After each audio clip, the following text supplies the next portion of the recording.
Now look at the trouble we're in. All these ridiculous ideas. Well, what I was going to say, Stephen, is, I went to one of my math professors. I studied math too, and it was very theoretical. It was all theorem proving. It's all we did. I can do barely more than addition and subtraction as far as computation, because we didn't do computation. We did theorem proving, formal stuff. But he passed out a sheet of theorems, and I was looking at one, and I went to him and I said, I believe this is the way this theorem is stated. It's wrong. Or at least it's ambiguous. And he looked at me and he says, now, why would you want to pursue that? Figure out how it's right and then prove it. And it's kind of the same way. Why? I mean, I can understand if you're an academic philosopher, you want to find out what's wrong with your predecessors, because you get to write a lot of snarky papers, and tear them down and stuff like that. But as somebody trying to live a philosophical life, why would you be interested in anything but what you can understand as having truth or value in a prior philosopher? I mean, it's what are we doing? And are we trying to live philosophically or just be an I want to academic? read your dissertation on truth. Well, what? Truth? I always go back to Aristotle. It's harmony between thinking and being. Now, prove me wrong. It may well be we don't understand, but I think that's what we're trying to do. You might be suffering from the rationalist illness, the belief that the universe is one vast equation and it equates perfectly. No, I didn't find in mathematics anything but a lifetime of employment. Which I didn't find any employment in philosophy at all. So I'm not a rationalist in the sense mathematicians do what they do, but it's and it's certainly true that for Plato, mathematics was kind of a little example. See how we can make this part of knowledge nice and neat and whatever. And that's not to say that we can do it anywhere else. But I think, just like Kenneth said in one of the earlier chapters of this thing we're in, where he talked about phusis and truth, is that in truth, we're trying to get our minds around nature and in agreement with nature. And what separates the existentialist from the ideologue, is we're not supposed to start with our minds. We're supposed to start with nature. Okay, I didn't find anything in mathematics but a lifetime of employment. Donald, could I have your second name, please? Why is that? I don't want to rip off your magnificent idea. I have to quote you every time. Well, look, mathematics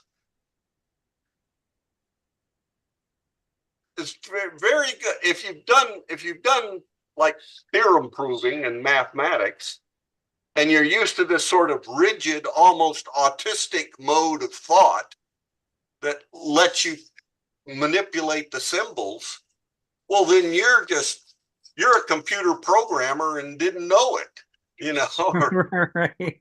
Or didn't know that, I thought it was really clever to program computers, whereas mostly it's bringing your level of thought down to the level of computers. which are based on silicon, which is the primary ingredient in rock. So we're basically saying computers are as dumb as rocks. And if we can lower our level of discourse to the level of stones, then we can get them to do useful things. Well, yeah, I'm a programmer too, so you know. Yeah. I mean, some people think it's being really clever, but usually being successful at it, that is in producing what your employer wants, a high volume of working code that is error free. You need to think like a computer. Expecting to get the computer to think like you no joy. Doesn't work. Yes. It isn't even going to work with these large language models like GPT or whatever. Yes.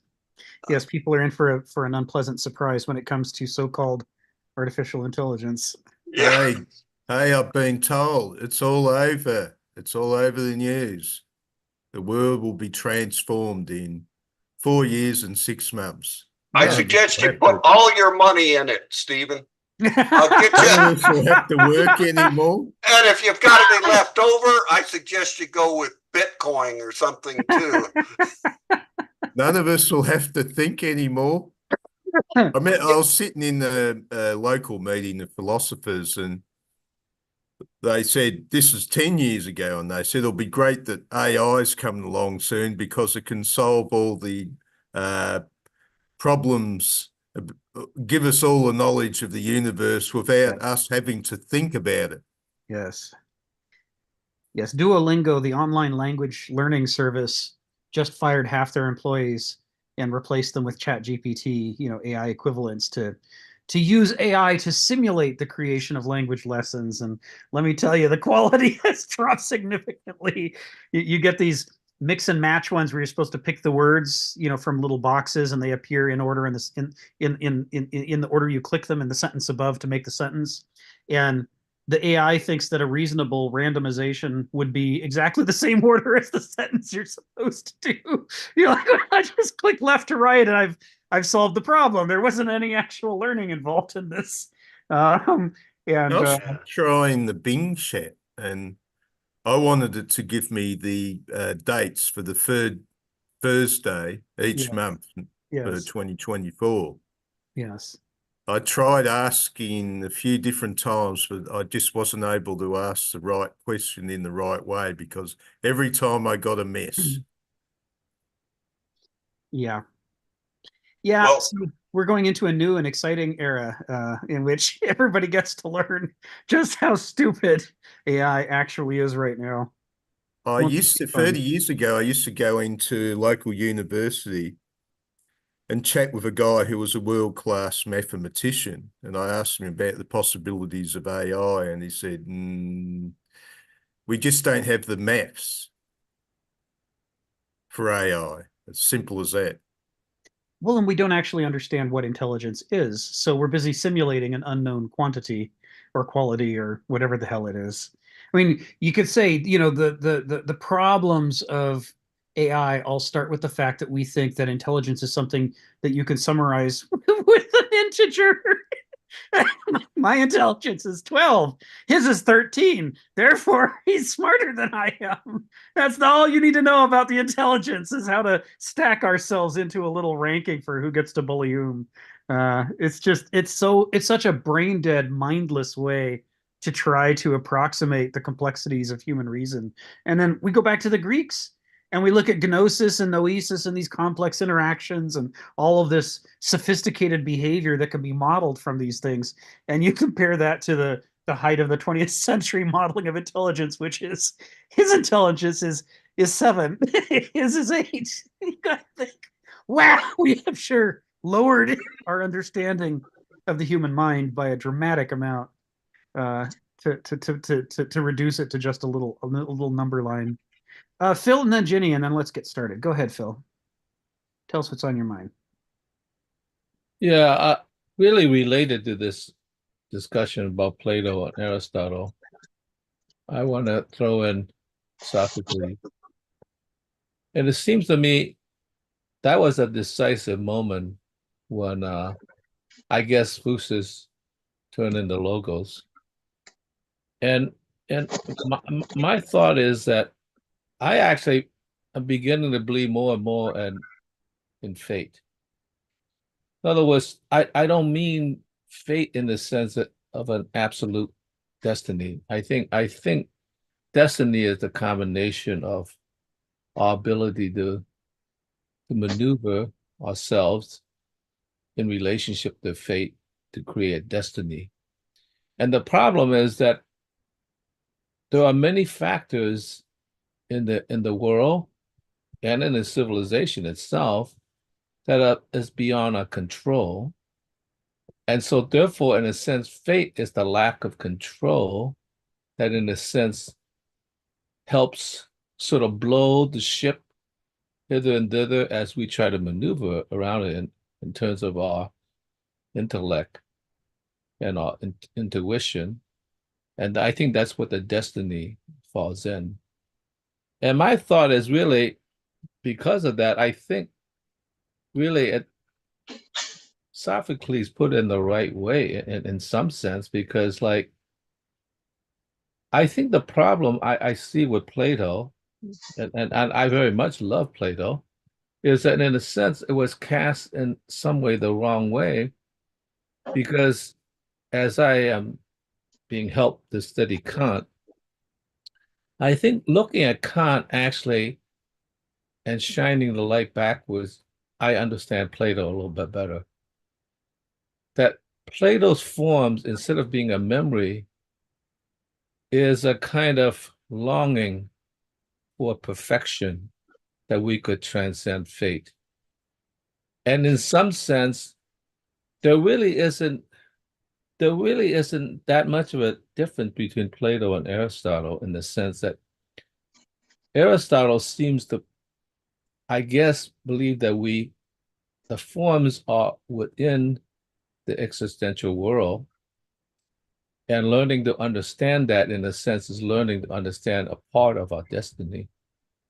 And was what I think Plato, and therefore, in a sense, Kant, I think it sort of want to believe, it believes that if you take a look at Plato as like sort of like, instead of discarding the appearances, believing is interior, I think it's a longing for sort of some expanded mind, maybe an infinite mind. And I think Kant sort of understood, yes, that longing is there. We as human beings want the longing for something, but we also understand that we're trapped in the existence itself.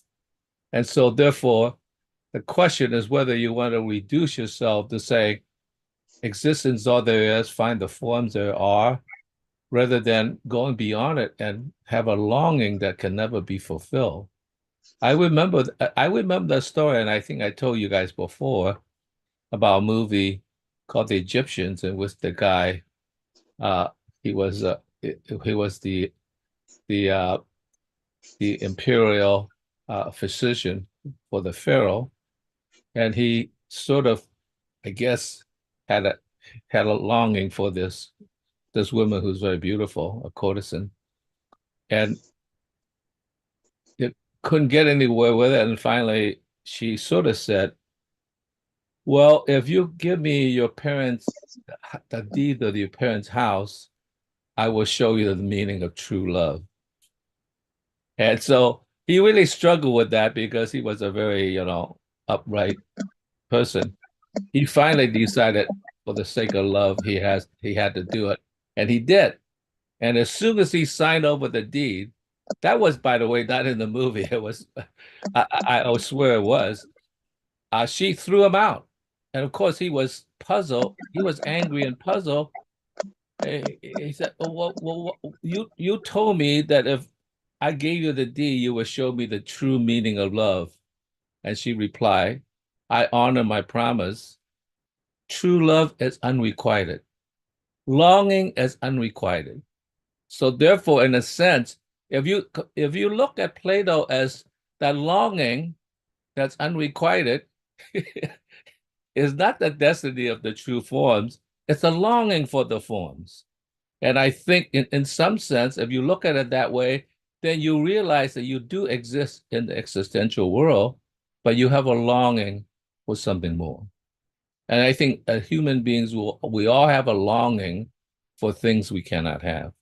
And I think that's an important thing to have. But to keep that in mind, I think it's an important aspect of who we find ourselves to be. That's it, Phil. Thank you, Phil. The sadistic irony of that story. Yeah. There's a part of the reason I'm going to do this deep dive on Plato this year, not in the seminar, but just on my own, is because not just because of my respect for Donald and my desire to emulate him and learn more about this relatively neglected philosopher. I feel insane saying that, but relatively neglected philosopher when it comes to Kenneth's focus in his teachings. I want to be sure to supplement what I'm getting from Kenneth with other things, but also because Kenneth says, despite all that he says, that he believes that Plato is too enamored of noesis and abstractions and mathematics and logic. He doesn't conclude that Plato is a Banausos. The Banausos is a person for whom those things are master. But he doesn't say Plato's a Banausos. He says Plato's an Aristos. He says, these kinds of arguments that Plato makes are the kinds of arguments that it requires an eristic temperament and character to even conceive of doing such a thing as what he did, let alone to execute it so well. And what Donald was just talking about how Aristotle's essays read like exposition, whereas Plato's dialogues read like stories. This goes back to this thing we talked about in kind of earlier sections in chapter 4, when we said the purpose of Aristoi, why they exist evolutionarily, is to be culture bearers and culture disseminators. That their whole reason for existence is to aid the rest of the population in grappling with these difficult things, and then using the gifts of rhetoric to translate them into a form that their audience can understand. And story is a form that a lot of people can understand, and it sticks with you. And it sticks with you better than a narrative essay or a logical syllogism does. So in this regard, Kenneth might prefer Aristotle generally to Plato, but Plato is actually more successfully doing what Kenneth identifies as the proper role of an Aristos, which I think is a little irony. This is all Kenneth's own analysis. I actually intend to subject him to it. Say, how do I express this? So Brahms's Fourth Symphony, Brahms was a pianist as well as a composer, and he would compose for the piano first before he composed for the orchestra. So the Fourth Symphony began as 2 piano parts. And Hans von Bülow, who was a big Brahms backer and popularizer, and a friend of Brahms's, after having heard the piano version of Brahms's Fourth Symphony, and Brahms was hoping to get feedback about am I ready to go on and turn this into an orchestral work, said it was like being beat up by 2 extremely intelligent men. The way the pianos interacted with each other and the listener. He's like, on the one hand, I think it's glorious and beautiful, and I'm so glad I was here. And on the other hand, ow. So, one of the ways that I try to show my love for Kenneth is to see if I can subject him to something similar using his own arguments. We have a running theme that way. So I'm going to do that with Plato. I'm going to champion Plato to Kenneth, on Donald's behalf. And use Kenneth's own arguments here. But I think in the past, in the 2 years we've been doing this, I've emphasized more Kenneth's criticisms of Plato, and I haven't made a big enough point of the fact that Kenneth still says that Plato is an Aristos, which is high praise. It's high praise, right? So the fact that he's got a beef with Plato doesn't change the fact that the beef is from a fundamental perspective of respect. It doesn't always come across in Kenneth's writing, but if you put the whole thing together and you add in the missing pieces that Kenneth only says sometimes, that's the outcome that you come to. And I'm going to call on Ginny in a moment, but first I'm going to take us through the first two sentences of this paragraph. So Ginny, don't forget what you were going to say. Just hang on to it. Just one word, basically. Oh, go ahead. I think it's AI that's controlling your who gets your link for your meetings, because I have not been getting your link for like 2 or 3 weeks now. I don't know what's going on. And I even went to meetup.com and I didn't see your meeting listed. Yeah, last week I had to take off. Last week, okay. I was prepping for my annual retreat of my board of directors, which was a 3-day weekend that just ended yesterday. So I couldn't do the seminar last week. If I shared my email address. Yeah, I did. You did. Thank you so much. Yeah. I also did it earlier in the chat. So if anybody wants to snag that email address from the top of the chat, if you guys email me your email addresses, then when I know that I can't make it, I can just email you guys and let you know. That would be fantastic. Yeah. Now that I have yours, I'll say, Rick, what's going on? Okay. All right. Yeah. And just want to thank you, Sharon, also for helping me. Sharon's the one who helped me get in today. So hey, thank you, Sharon. Hey, Rick, just a quick comment. Last week where you You're welcome. had to take off TICK or TIT, take off. You just ticked off. No, it's just writing papers for the retreats. So yeah, I needed the time. So yeah, email me, send me your email addresses, and I'll notify you guys when I know I can't make it. And that way you'll know. And if you have any difficulty then finding the link on the weeks when we are doing it, I can get you the sign-in info, because I know David's habits well, and I know when to get onto the system and grab the link so I don't lose it. Okay. All right. So yeah, I'll take care of that, Ginny. Thanks. I thought it was AI against me. Oh, but anyway. Well, it wasn't this week, but in the future it probably will be, because as you know, we thought that robots would do all the menial labor and that would free human beings to do the humanizing, uplifting work. But what we're discovering is that people are instead using AI to do art and essays and philosophy, and then people can be saved for the menial labor, which I think speaks volumes about the difference between the promise of this epoch and what its actual intentions are. I think there are a few things as ironic as enormous numbers of artists being put out of work by AI software that's plagiarizing their work so that they're not allowed. I know that was one of the big contentions of SAG after a strike last year for like 6 months. That's right. Exactly. And I'm a SAG member, so yeah. So you know exactly what I'm talking about. Yeah. Right. Yeah, and there's absolutely no doubt. They've basically said the large, highly funded backers of AI who want to consume AI and use it have basically said it is exactly their intention to sabotage any trace of high-paying creative work and just make the AI be creative for them. So in the years ahead, you're going to start seeing more critiques of AI that show its weaknesses. And already, aside from the problem of hands with 12 fingers, you're starting to see that a consensus is being generated that concludes that because it's plagiarism software, because it's based on looking at lots and lots of examples and then trying to simulate it, it has a tendency to weed out precisely the interesting stuff and to hew hard towards the center of the bell curve in an attempt to kind of give you the most plausible simulation of an artist rather than genuine artistry. And the result is the equivalent of Muzak. So all of the interesting parts have been removed because the AI algorithm fears that those may or may not be central to what counts as art.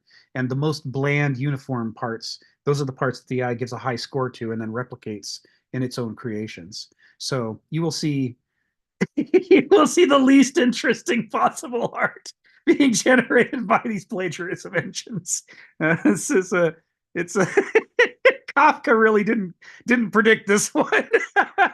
But if he were alive today, you know, he'd be writing a short story right now as fast as his little fingers could type, because this is some crazy stuff. All right. Oh, so I feel for future generations then. Oh dear. They'll only get mediocre art. Oh. Well, no, what's going to happen is there's going to be a crash where all the artists get unemployed for I don't know how many years.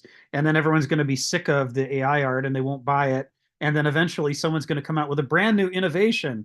And the brand new innovation is art created by actual human beings. And that'll penetrate the AI dominated market and begin to push it aside. I mean, these pendulums swing. I mean, they go for a reason. So let's go to the text. So this is paragraph 9. We're in Chapter 4, Ancient Civ. We're in section F, Mythos and Logos. We're near the end. There's only 2 paragraphs to go. We're near the end. And we're going to do the first 2 sentences right now. The first one we did already, thanks to Sharon a couple weeks ago. She brought up this sentence. So let's talk about it. Logos culture has a greatly reduced regimen of authority. And of course, he means as compared to mythos culture. And by reduced, he's implying a transition over time. So here he's not talking necessarily about logos culture generally, although he is a little bit, but he's really talking about the Greek change from mythos culture to logos culture, during which the regimen of authority was reduced. And then he's using that as a metaphor for the rest of us. If we're living in a logos culture, we're living in a culture that doesn't have a strong concept of authority. My wife and I were talking about this weekend. We have a strong concept of something we call authority. And by authority, we mean force. We mean coercion. We mean do it or you go to jail. Do it or the policeman hits you with a baton. Do it or we, drop a nuke on you. We have force and we can make you do things. And we call governments, so-called, that dominate their population in such ways, we call them authoritarian, as though they're a strong authority. But of course, this is exactly what Hannah Arendt talks about when she says that modern people have a deep confusion about the nature of authority. We think authoritarian things are authority. And she says those are precisely not authority. Force and coercion are used in the absence of authority. They aren't authority themselves. I mean, an army or a police force can call themselves the authorities, but they're exactly not. Right? An authority is somebody who can't force you to follow them, but you follow them anyway. You follow them because you recognize, and this is Hannah Arendt's point, you recognize their true, genuine, natural authority, that they have what you don't and what you long for, but you can't take it from them. It's intrinsic to them. It's part of their character. And so if you want to benefit from this feature that they have, then you have to put yourself into a relationship with them in which you give them some authority over you. And by giving them authority over you, you're recognizing the actual intrinsic authority they already have. Now, Phil could give you classic examples from art, right? Of artists who one artist looks at another artist's work and says, oh my God, I am not at that level. I long to be at that level. I see that they are and that I'm not. And I respect what I'm seeing here. I can't help but be moved by it, right? That is natural authority in action, according to Hannah Arendt. And she says that motivation, that feeling within us, we're obviously keyed for it. We've evolved to appreciate it, right? We know it when we see it, and it moves us. I see it in martial arts all the time. I just wrote a big text to one of my martial arts senseis, telling him how impressed I was by his curriculum for teaching.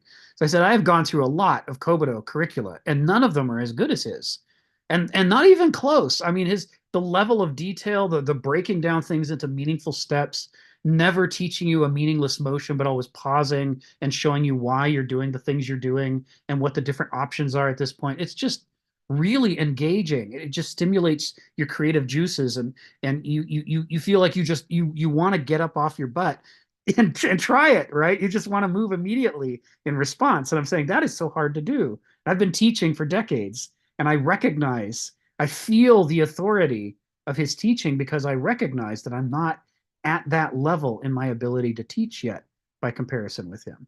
I long for it. I crave it. when it comes to Kobudo. And what Hannah Arendt's point is that it's similar to how when people say that there's no meaning in nature, right? In the medieval epoch, they said there's no meaning in nature. Meaning is only in God, and God distributes meaning to human beings through grace, and he distributes meaning to nature through his fingerprints. And through no other reason do people or nature have any meaning. And in the modern world, we overthrew God, and now nothing has any meaning, except unless we human beings vote to give it meaning, or unless they get rich enough to assign it meaning because of their ability to spend, or what have you. That there is this sense in which it's a meaningless cosmos, the Newtonian machine, the gears crank, and there's no real reason for it to happen. But this is just a complete misunderstanding of the nature of what science has to teach us. You know, I spent a lot of time learning chemistry in high school. I took 2 years of chemistry. I was lucky. I had a great chemistry teacher. And one of the things that came out of it was this understanding that protons and neutrons and electrons may not have brains, and they may not be able to write an essay explaining to you what they want. And so 20th century physicists would lambast any student who said that they have any desire or will or teleology at all. But you put some of them into a chamber, and there is absolutely no mistaking what happens next. They don't just sit there. They will react. They will form atoms. They're going to do it. You can't stop them from doing it. And if that isn't teleology, I don't know what the hell is. There is this natural property in the structure of the matter itself that makes it self-organize into higher forms of order. Right? An atom is a more complex form of order than a little row with one proton, one electron, and one neutron separated from each other. In fact, it's hard to separate them from each other, because if they get anywhere near each other, boom, you've got a hydrogen atom. I mean, it's really tough to stop them from doing it. This is what human society is like. Human society is not some kind of creation that we decided for legalistic reasons or aesthetic reasons that we would create through an act of pure will and forge abstract contracts that cause the invention of a society. That's absolutely a noesic, ideological, fallacious way to read where societies come from. What Hannah Arendt is saying, although she doesn't actually come out and say these words, this is Kenneth Smith's critique of Hannah Arendt. You always have to figure out what is the implication of what she's saying to see where she's going with it. But the implication is this longing to recognize and respect genuine authority, to see the differences between us and see who can do the things that we can't do, and to automatically change our relationships, almost instinctively, change our relationships with those people to create an authentic relationship of authority so that we can learn and grow and be more effective. That's as built into us as the desire of an electron and a proton to get together and make a hydrogen atom. It's left to its own devices, a random collection of people will self-organize into lines of authority. Without any ideology or logic or anything else, it will happen. So the implication is what this opening, which I'm belaboring here, this opening sentence in paragraph 9, logos culture has a greatly reduced regimen of authority. What it's saying is that mythos culture recognizes this innate quality in human beings of recognizing and self-organizing around natural authority. But logos culture, first of all, disregards natural authority and tries to replace it with rules that tell you who you're supposed to obey. And obedience and authority are essentially unrelated things. Obedience is, if anything, a placebo, and it's a saccharine attempt to replace natural authority with something else. You don't follow that person because they're a genuinely good person who's wiser than you are. You follow that person because the law says you have to. And if you don't, then well, we're going to need a police force, right? We need a police force so that when you act naturally, which is to disregard this idiot who's not wiser than you and shouldn't be trusted, but the law says you should, well, along comes a guy with a club to hit you until you do what he says. And so this kind of artificial structure of logical systematic coercion as an artifice is created as a substitute for what we would have done in the absence of all of those things. That is, the opposite of law and order, contrary to what the modern epoch says, is not chaos. It's not order versus chaos. It's sickening, saccharine, artificial, violent order versus self-organizing societies based on natural authority, where somebody's still going to be in charge. There's no chaos.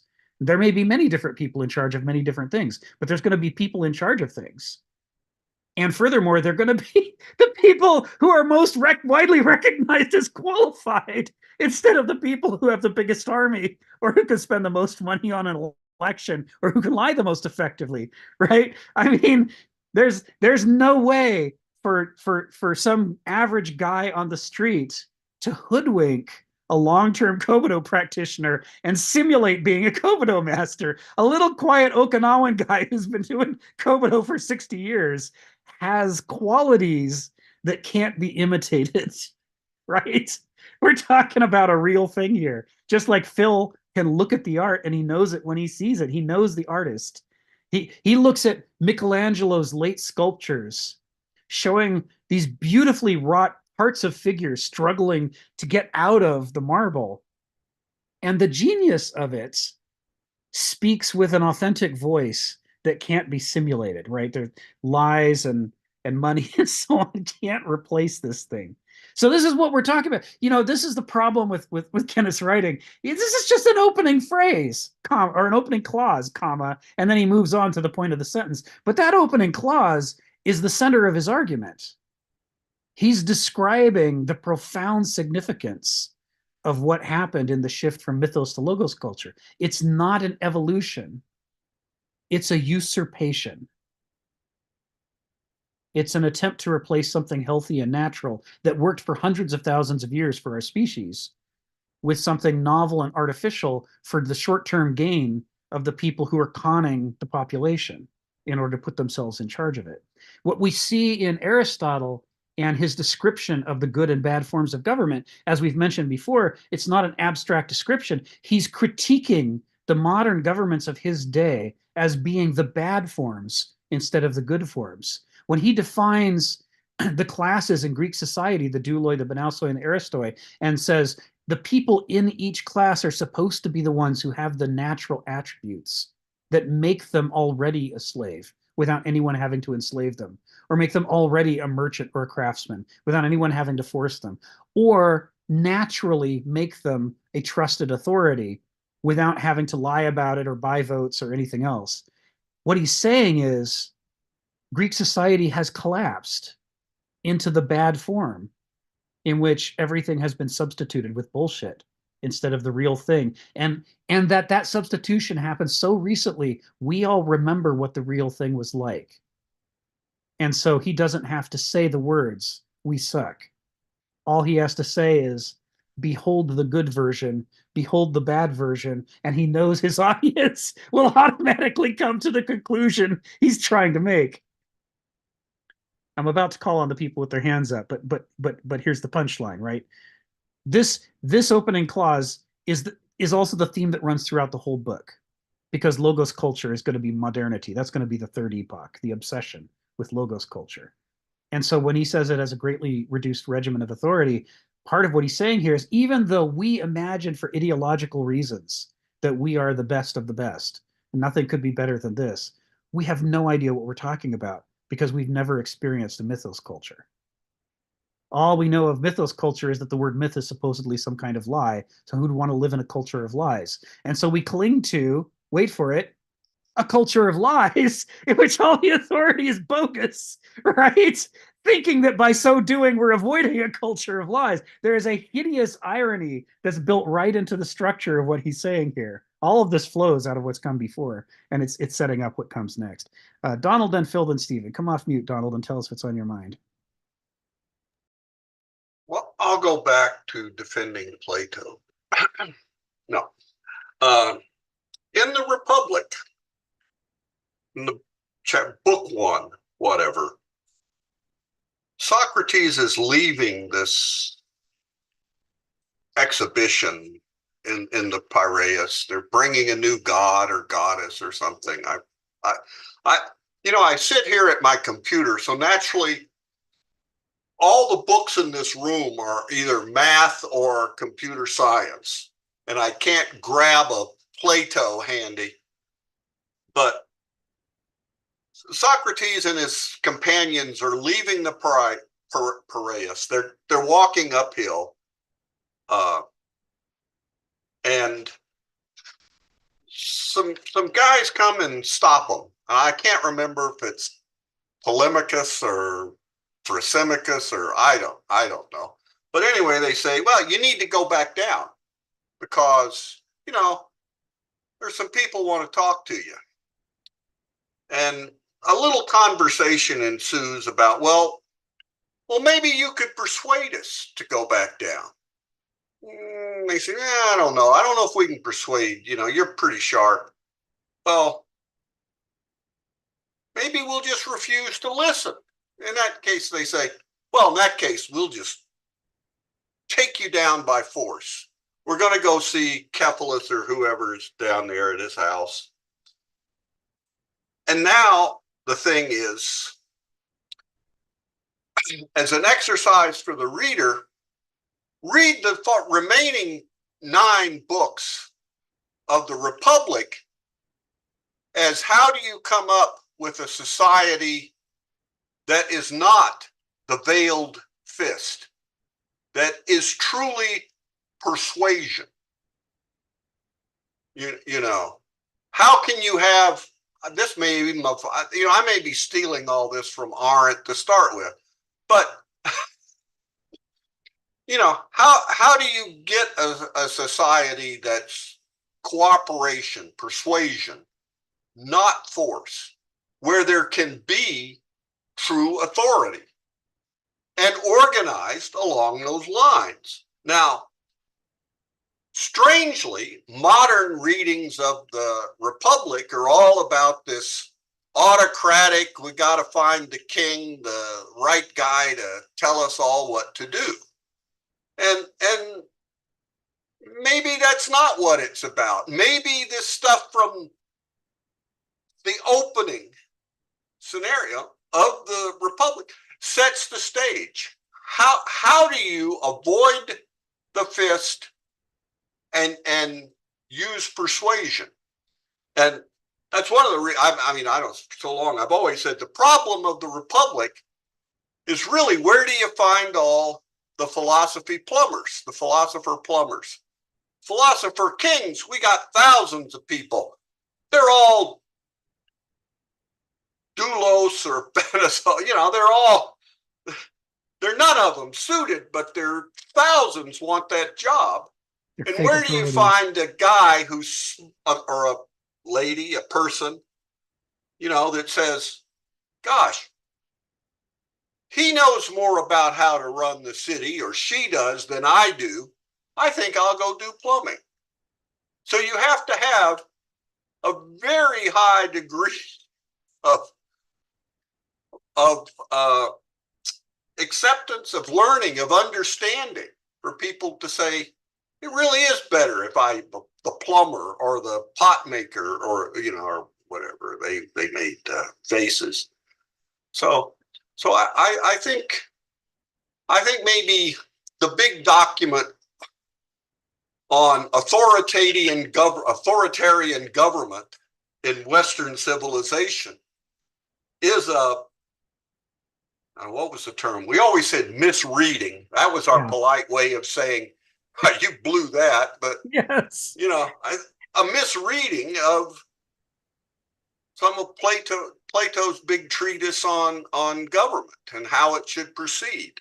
It should proceed from getting everybody to sort of understand the big picture. Yes. And then saying, oh, I really would be better over here or whatever, and accepting that.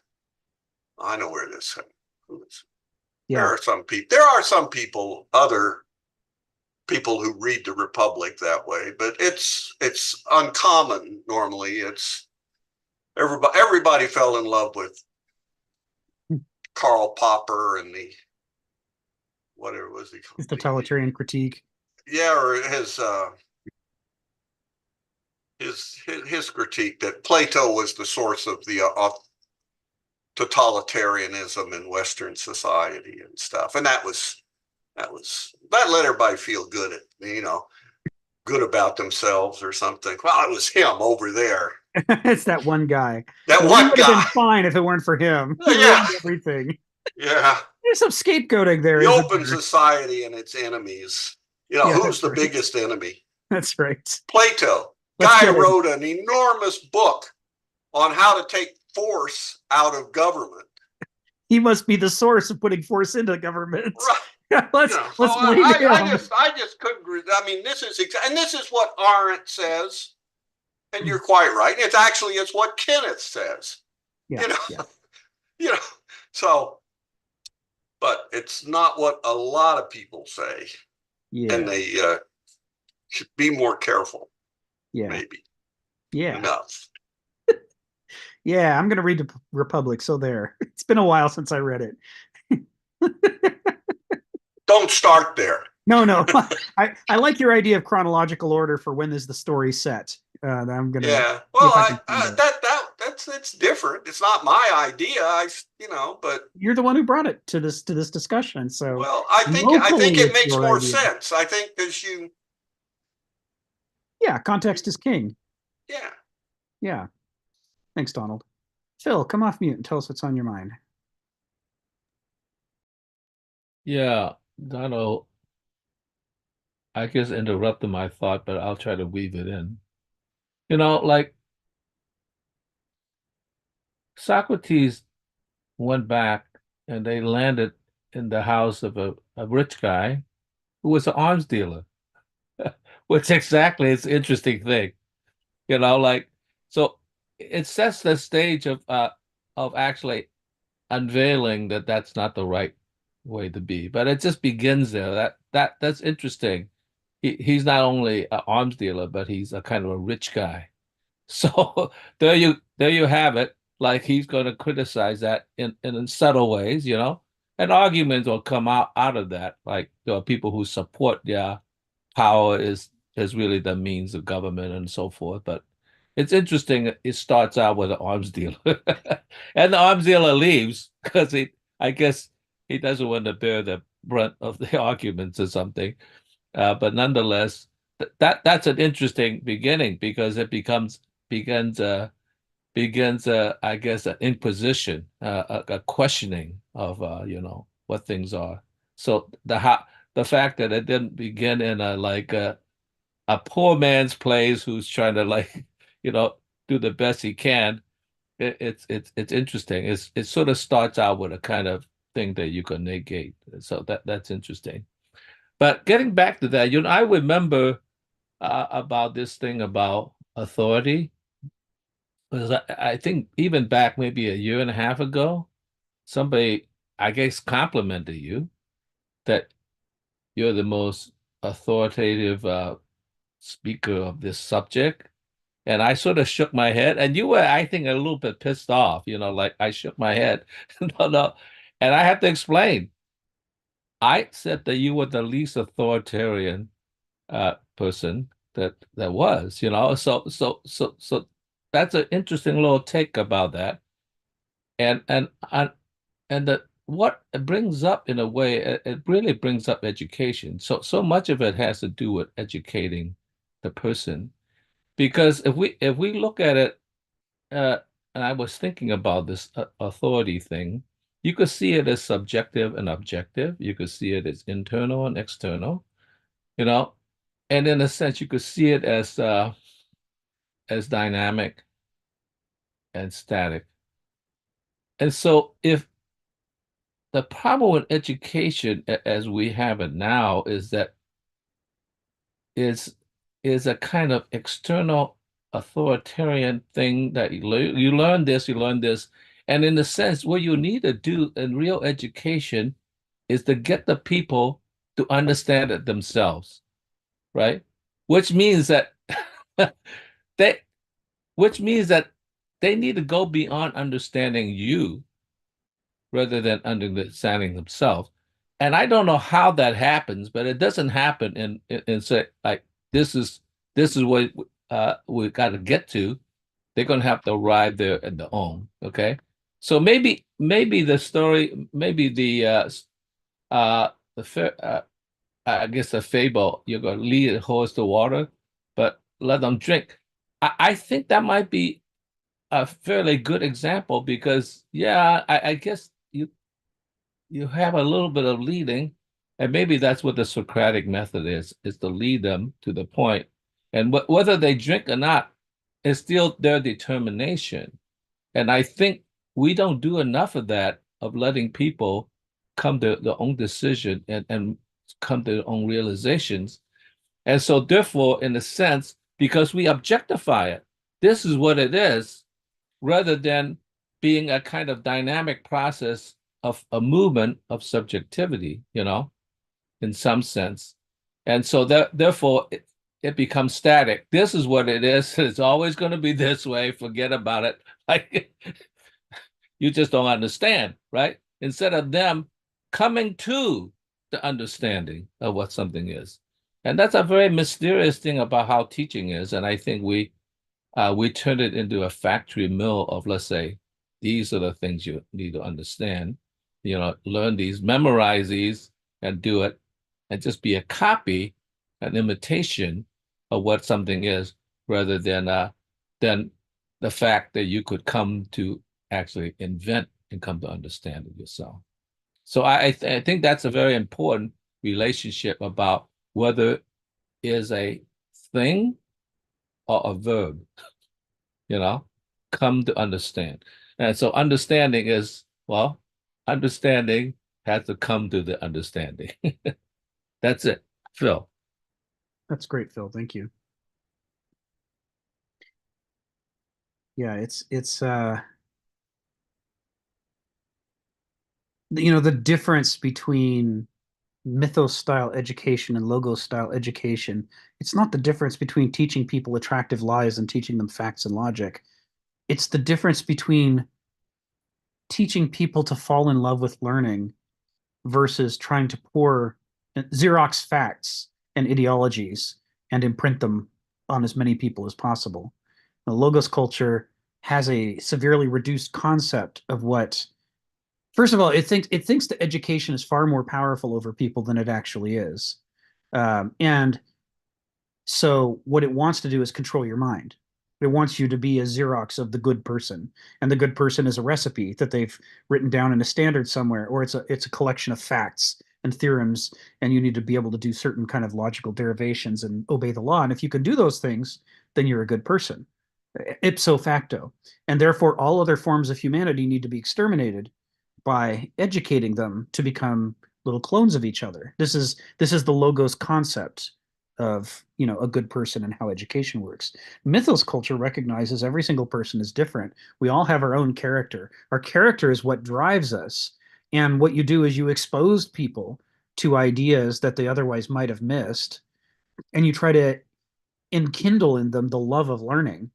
And then after that, you don't have a whole lot of control over what they're going to attach themselves to and which they aren't. But hopefully you've got them off to a good start to become the best version of whatever it is they're going to become. It recognizes this generational unfolding of the organism over time into something new, and that none of us can anticipate what that new thing is. We just hope that we can help it to be a healthier thing than it might have been otherwise, but still an unknown one to us. Well, that's one of the reasons why I like a degree of ambiguity, because a degree of incompleteness means that there is actually room for me to make the links myself. Right. So, like rather than, oh yeah, well, he's right about that, he's right about that, right about that, like I always am looking for something that, in a sense, there's a gap. A gap allows me to, in a sense, into the understanding myself. So right. Yeah, so these are really interesting issues. Stephen, come off mute and tell us what's on your mind. Yeah, I was just wondering, thinking, I've thought about this before, about the nature of, troublesome government, as people will call it. And this was something which we see in classical Greece, that before the rest of the philosophy started showing up, the key question was how to govern. That's what these states were trying to build. And there's a problem there, that when you create an institution, as perfect as the institution is, and this is a rationalist way of thinking of things, that eternal progress. We've reached the Enlightenment. We'll never fail again. We're just on the grand rise to eternal progress, because they believe that we never lose or weaken in relationship to all the stuff that we've learned before. It's an object. Once you got it, it's a building block. Stick it down there, forget about it. We can just put another brick on top of it. But in Oedipus, we see that problem, that he starts off on all fours, then he stands like the brilliant man in the light of day, and then he starts to lean on a support, on a crutch. And this is the problem, that institutions, as useful as they are a crutch. And when you have a crutch, the meat in the sandwich starts to weaken. We have all these wonderful political institutions. You have this wonderful Western society, all this great stuff, all these great engines. But what do we see? We have this institution of America, which has gone through so many transitions. But what do you see? You see the meat in the sandwich might be getting weaker. I don't know which philosophers have dabbled in this. This was a concept expressed very much in the novel June. That was a great danger. That in the future they had the AI, they had the intelligent machines, and the meat in the sandwich was getting weaker. The meat in the sandwich realizes its problem and launches a great jihad against the machines. Thou shalt not make a machine with the likeness of a human mind.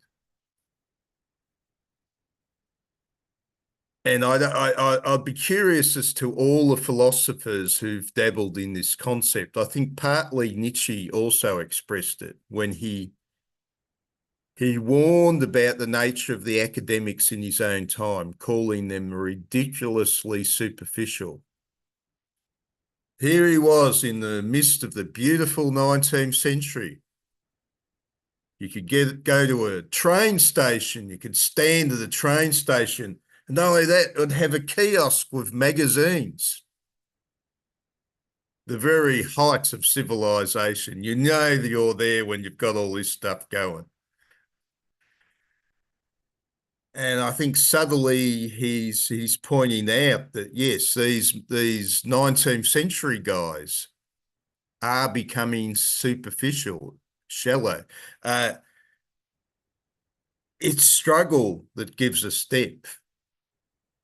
If things are too easy, unfortunately, our reason for being dribbles out the pot. And as I said, I'll be curious as to the philosophers who have talked about this and warned about this, because it doesn't seem to be in the general consciousness.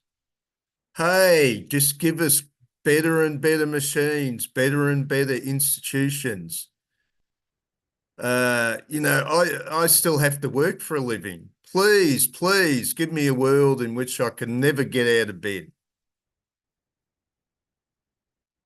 Or if I have a job, I want a nice little easy job. I just walk into an office, sit there like a sausage, go home at 5 o'clock. I don't want to know about anything after that. I'll just watch my favourite science fiction dramas and be out of it.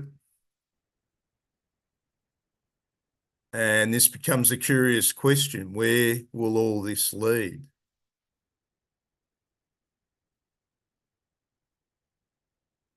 Thank you. Thank you, Stephen. That's great stuff. And that'll be, again, recurring themes throughout this book. We're going to come back to this over and over. So I'm going to take us back to the text, which all three commenters did an excellent job of keeping their commentary woven as direct supported context for it. So thank you for that. So Logos culture has a greatly reduced regimen of authority as the core principle of a form of social order in which humans become more calculating and yet far less rational, more manipulative and yet far less masterful over their own selves. So this we talked about a couple of weeks ago when Sharon brought up this sentence. And this is that set of pairs, right, in which calculation is being set up as in opposition to, he uses the word rational sort of out of desperation here. We just don't have an English word for what it is that mythos culture is that logos culture isn't. Hegel would say, we have a lot more noesis, but a whole lot less gnosis. We have more Verstand, but we don't have Vernunft. And then more manipulative and yet far less masterful over their own selves. By manipulative, this juxtaposition, he means manipulative of other people, right? A greater ability to harness other human beings to your desires and your will, and yet a reduced capacity to keep a leash on your own will. Your own will becomes the problem now, because you've generated this capacity to dominate other people's wills. But the side effect is the worst excesses of your own will have now been unleashed. And now later he's gonna cite Diogenes later in the same paragraph. And that's not an accident. What did Diogenes say? The proper conduct of life requires right reason or a leash. What's the leash for? It's for your will. It's for your desires and your intentions. You're the dog that wants to go chasing the car and is going to die in traffic unless somebody holds you back to not go herring off. And so, is it going to be your character properly developed that is that leash, or does the leash have to be outside of you? It's got to be one or the other, or else you're a hazard to yourself and others. That's the human condition. The finite mind with a strong will in an infinite world, making bad decisions. You got to come up with a way to get better quality decisions coming out of this human being, or being gifted to this human being to help them to not burn their hand on the stove. The infant reaches for the pretty, pretty fire. So more manipulative and yet far less masterful over their own selves is a Diogenes reference, among other things. The Diogenes' later critique of the disaster that the Greeks made of their own lives. So that is being paired up with this issue of the collapse of natural authority, right? With natural authority, you don't have to lie so much. If you're comfortable with natural authority, then you don't have to pretend to know things you don't know, right? The stuff that you're not good at, you just have to find people who are better at it than you and form relationships with them. And where the converse is true, where you're the one that has, the talent or skills, then you just have to make yourself a servant of the larger population, so that the people who lack what you have can, borrow it, if you will, or enter a synergistic feedback loop, a kind of symbiosis. All of this, what's the regimen of authority that exists under mythos that he's describing is a regimen of a complex network of symbiosis. Each human being has a complex web of relationships with the people who are better at things than they are, and the people who are not as good at things as they are. And they act as a node that organizes those together. And that helps to glue society together in forms so that good decision making has the ability to spread far and wide, and bad decision making it recognizes its limitations and hooks itself to good decision making. And none of this is done on a single hierarchical structure, right? Because nobody's good at everything. We're finite by definition. There can't be a person who has all the answers or even most of the answers. So we're talking about a network structure in which there are multiple hierarchies for multiple different areas, but they all interpenetrate each other. All the links go every which way up to these many different trees within the forest. And that works. That's what the Vista world recreated inside the VA when we threw off our agency capture in the late 70s and early 80s. And for a good 12 years, the VA self-organized around expertise. You know who was in charge of the design of the pharmacy software? It was the pharmacists. Go figure. Who knows more about what they need than they do? But they were not in charge of the lab software. That was the lab people. We had multiple hierarchies. And we didn't arrive at this because we'd read Plato or Aristotle or understood any of it.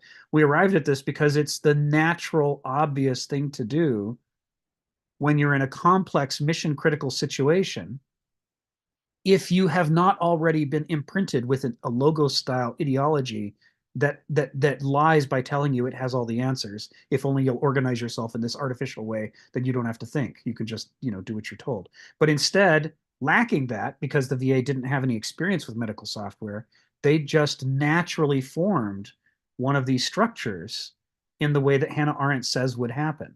And that's what Kenneth Smith is alluding to here, saying this is the way that things would organize themselves if there was not this abuse of power being applied to allow people who don't deserve to have authority to hold this ersatz authority, this substitute that's based on coercion and deceit. Kenneth Smith often uses the metaphor of a carnival full of con artists, and the people walking through the carnival can either be prepared to understand that at every turn they're going to see people who are going to try to, in an entertaining way, con them, or they can be rubes who walk through having no idea where they are. They think they're in a church or someplace, or they think they're in their own home. At any rate, they think they're somewhere other than surrounded by con artists who want to eat their lunch. And what happens to those two different people? This is a story that describes Western civilization. So that's where he's really taking us with that opening sentence of this paragraph. Is he's setting up this problem about mythos versus logos, and you see that in this, he's by this point in section F of chapter 4, he's totally assuming that we're following the understanding of mythos the way the Greeks understood it, and not the way a modern understands it. Because otherwise, none of this makes sense at all. With every phrase and clause, he's saying things that are contrary to our ideologies that we've all been marinating all our life. If we still buy the idea that modernity is the regimen of truth and justice and objectivity, then we're going to reject every clause of every sentence that follows for the rest of section F, and indeed for the rest of the book.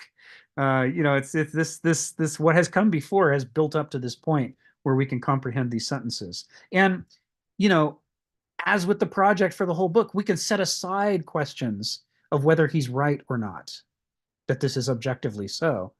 And we can instead embrace this idea that what he's describing is what the ancient perspective would have thought about these things. And therefore, how to read Heraclitus or Plato or Aristotle with that ancient perspective in mind. All right, Phil, come off mute and tell us what's on your mind. Yeah, this really gets back to something. It's almost a confession in a way. Is that, I've been painting fallen angels for 40 years, and I told you the origins of that is like, when I came home one day and I told my roommate, actually housemate, like, I've discovered the missing link. And of course, he's anxious to find out what it was. I said, human being, mankind is the missing link. Because we're caught in between. It's kind of like the middle class trap.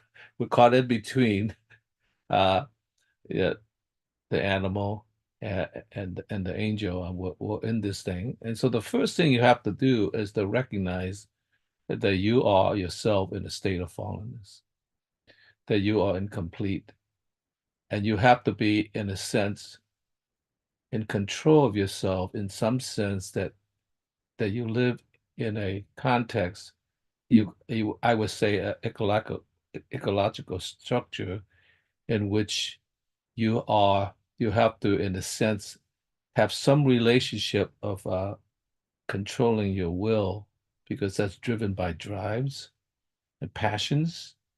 And yet you have to be self-critical and understand that there's otherness that surrounds you that needs to be respected and sustained.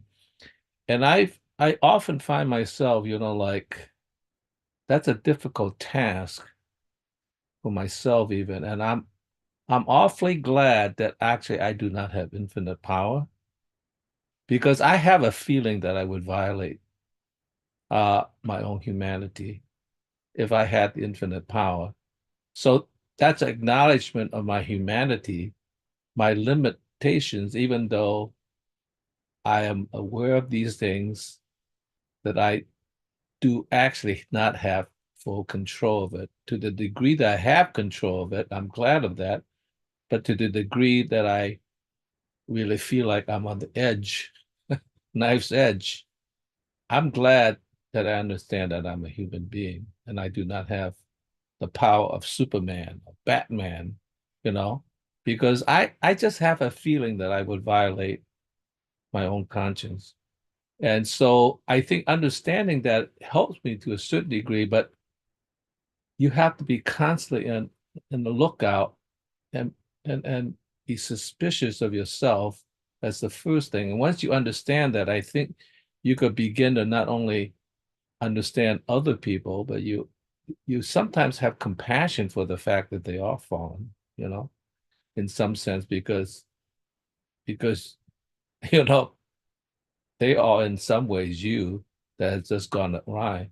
So that's a very difficult position, to realize that you are also not an angel, you are fallen. Like I said, like all my angels have wings, but they can't fly, and I think that's a good reminder of the state we're in. And if you're not critical of yourself and suspicious of yourself, then you say, oh, no problem, Like I said, I'm not going to be a drug addict. I know what it is, like, and you shouldn't have that degree of full confidence in yourself, because like I said, there are many drives, some of, like I said, unconscious drives that in a sense you're not in full control of. And I think once you realize it, I think you could begin to tread the tightrope of being a human being, which is a very difficult task. So that's a partial confession, if you want to call it that way. I am just a latent criminal. I hope I could keep myself under control. That's it, Phil. Thank you, Phil. Yeah, it's the problem of a junior programmer versus a senior programmer. It's not that we've stopped making mistakes. It's that we stopped making mistakes very often on the stuff that we've done a lot of times. And now we save our mistakes for the novel, interesting areas. And, but there's still mistakes to be made. Our finite brain still wants to produce its errors. All we're doing is sort of, channeling where the errors come out in order to try to avoid the main walkways through which users have to pass through the software. It's like, no, it's the new option I gave you that has the bugs. The old ones, we've mostly worked them out by now. I think about that every time I think about, a medical student, attending a procedure for the very first time, and, whose brain is working the hardest, the expert who's carrying out the routine procedure in front of a classroom full of newbies, or the newbies whose brains are racing 1,000 miles an hour because I've never seen any of this before. They only read about it in books and saw pictures, and now they're desperately trying to catch up and come to terms with what's happening. And because they don't have the experience and the well acculturated unconscious to solve most of the routine problems for them, it's their conscious mind that's desperately having to tap dance and make up for that absence of experience. But the guy who's done it a million times is hardly thinking at all. Right? What he's doing is watching for things out of the ordinary. because the stuff that's ordinary, his unconscious has learned all that stuff. He doesn't have to consciously think about it. He just works his way through the checklist. And as a result, he's able to notice things the class can't notice because he's got more of his conscious mind freed up to watch for the odd and the strange and the exceptional and the anomalous. There is this way in which we imagine, it's one of the implications of the word woke. There is this idea that we could become more conscious and rise to a level at which we become conscious of everything. But of course, with 7 plus or minus 2 registers in the brain, there's zero chance we're going to become conscious of the infinite number of things there are to figure out. Right? The way that the actual brain works and development works is totally different from the metaphors that we use in politics and in our everyday lives. And part of the reason for that is that the structure of modernity is that you don't deserve to live. If you want to live, you have to earn a living. You can only rent a home and rent food and rent warmth and rent companionship. And, if you don't keep laboring and keep generating wealth for somebody else, then your time is done. We'll chuck you into prison or chuck you homeless or, or kill you or something. Something unpleasant is going to happen to you. And so when the stakes are that high, which is like how they were in the medieval epoch in a different way. In the medieval epoch, it was your eternal soul that was always in danger. And, heaven or hell, that had to be resolved. And, people had to do whatever they had to do to try to make it work. In modernity, we've removed that dimension from it, but we've replaced it with the pressing issue of whether you're going to survive, whether you're going to be able to take care of your kids and so on. Or, you're going to end up in a nursing home that with subpar care and end up dying of bed sores. These sorts of issues, whether they're always conscious for us or not, they're always present in our mind. And they motivate us to do anything that it takes to try to survive. And a big part of what that takes is, and this is now finally coming back to Phil and then thence to the essay, is posturing. We have to make ourselves look good enough to hire. We have to make ourselves look good enough to pay a lot of money to. If we don't do that, we lose our homes. So deceit and conning and lying to ourselves and others is at the very foundation of the structure of the modern economy. And so we're all the time trying to figure out how to walk the tightrope between, I don't want to be an outright liar that everybody thinks is a liar. I may not even want to think of myself as a liar. I might want to use only lies that persuade me too, so that I can candidly spread my lies around. Right. And claim that I'm telling the truth, because my standard of truth is not whether it's real or not. It's did I believe my own bullshit or not?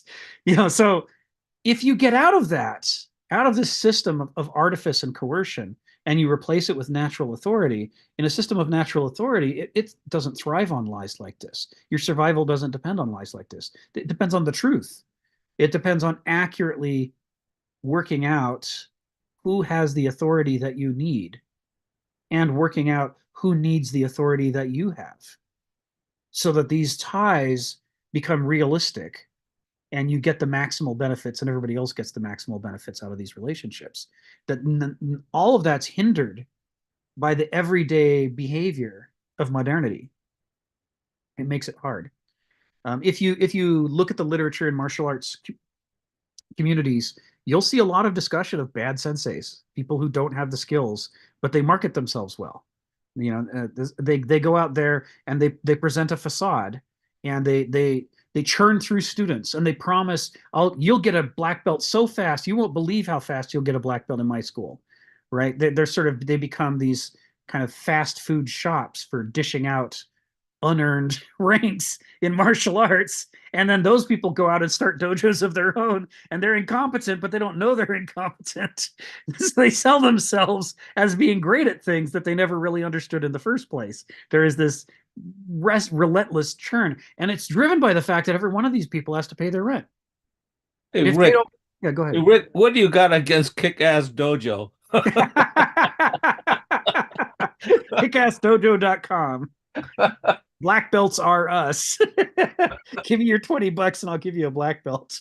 It's like, this is a real problem. The distortions are there. And in martial arts, it's measurable.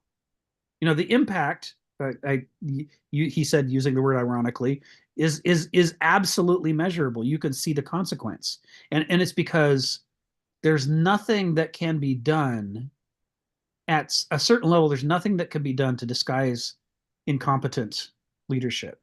Someone out there trying with all their money and all their advertising and everything they can to try to convince people that they're good at martial arts. To anybody who actually is good, it's just patently obvious they don't know what they're doing. There's videos all over YouTube. You can spend an afternoon, just pick one kata and watch different people, with different levels of belts perform that same kata. And how often are you going to find that some black belt, puts out some YouTube video of them performing the kata and they're incompetent? They don't know what they're doing. Their hand posture's wrong. Their body isn't moving right. They're not in the right stance. They're rushing where they should slow down. They're slowing down where they should, hurry. Everything's wrong about it. And then there might be somebody else who's only a green belt out there, but they're doing it perfectly, just perfectly, because they've got the right sensei and they're not there to buy a belt. They're there to learn the material. And so they're actually slowing down and trying to learn the lessons. The natural authority shines through even under the kaleidoscope mirage of BS and PR and spin that dominates modern society. We see it with failures of farms. We see it with aquifers getting poisoned. We see it all over the place with things that aren't working the way that they would if we were making our decisions the right way. And so there remains this sort of tension for human beings. On the one hand, there are real things that pull us towards wanting to live in a reality-based society based on natural authority. But our immediate day-to-day threats are all demanding of us deceit and self-deceit in order to posture ourselves to be able to earn the rent that we need so that we don't become homeless. It's an existential crisis that everybody's trapped in. Stephen, come off mute and tell us what's on your mind. That's probably my observation, being a bit of a slack character most of my life, and I see this as a common mistake. And I was reading a bit about Marx, and you see it in Marx, and that is people who are, I don't want to use the word lazy, who are too lazy to change or transform themselves, want the world to change to suit them. They want the external world, an external world to rise up that suits their rigid inner nature. And this is the life of a child.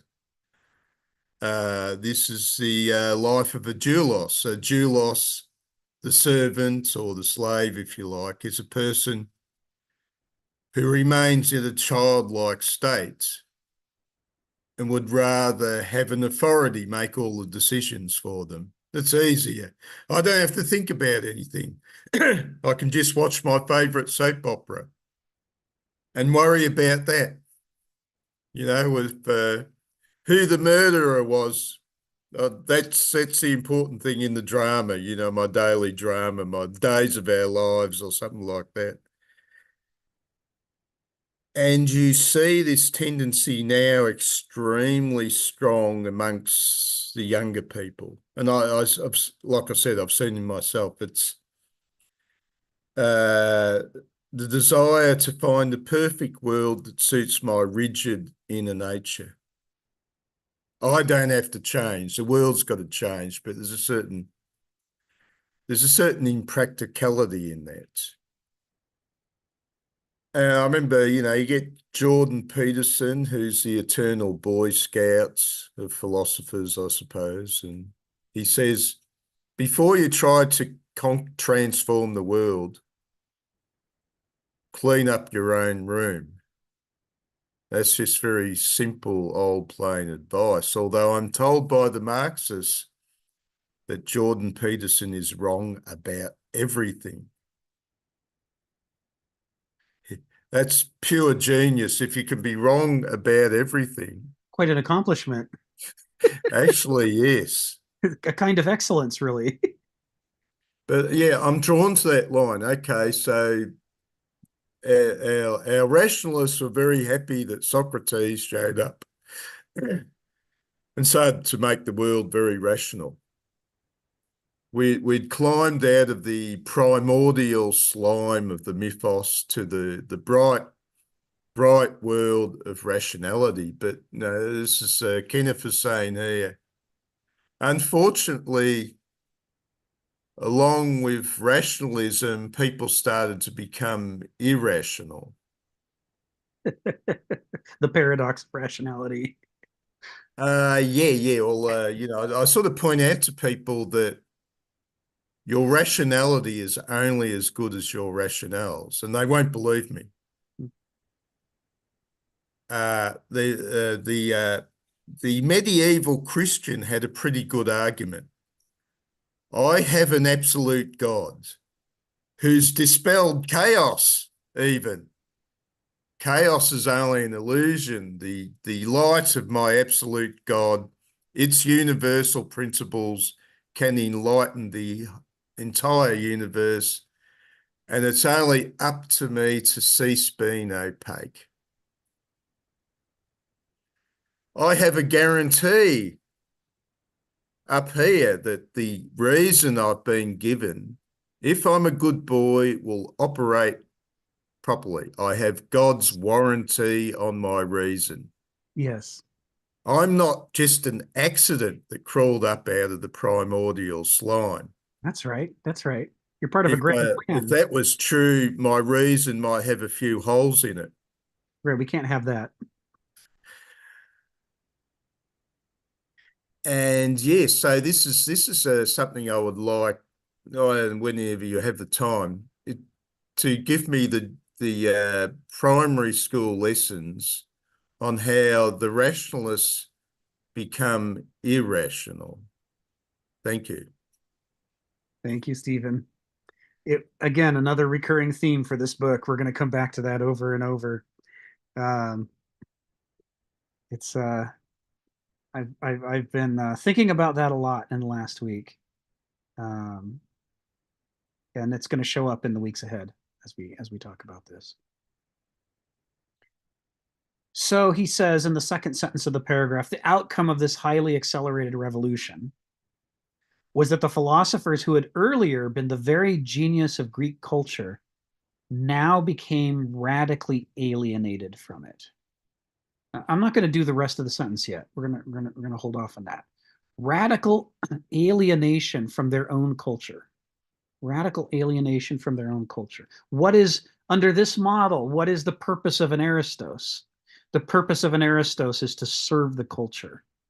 The purpose of an Aristos is to struggle with the difficult truths that most people can't and or don't want to understand, and to find a way to make those truths memorable so that the fire that Prometheus steals from the gods, the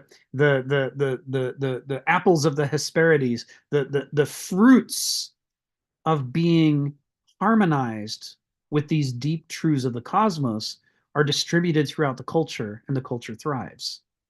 Right? The culture rises to the extent to which it aligns itself with reality, especially when it can align itself with the difficult, deep parts of reality, because those rewards are going to be felt over and over in every facet of life. Principles affect everything. The more you get right with the principles, the more the amount of rightness of your thoughts and behavior in every walk of life improve to some extent. And the more principles you do that with, the more improvement. This is the shamanistic role of an Aristos.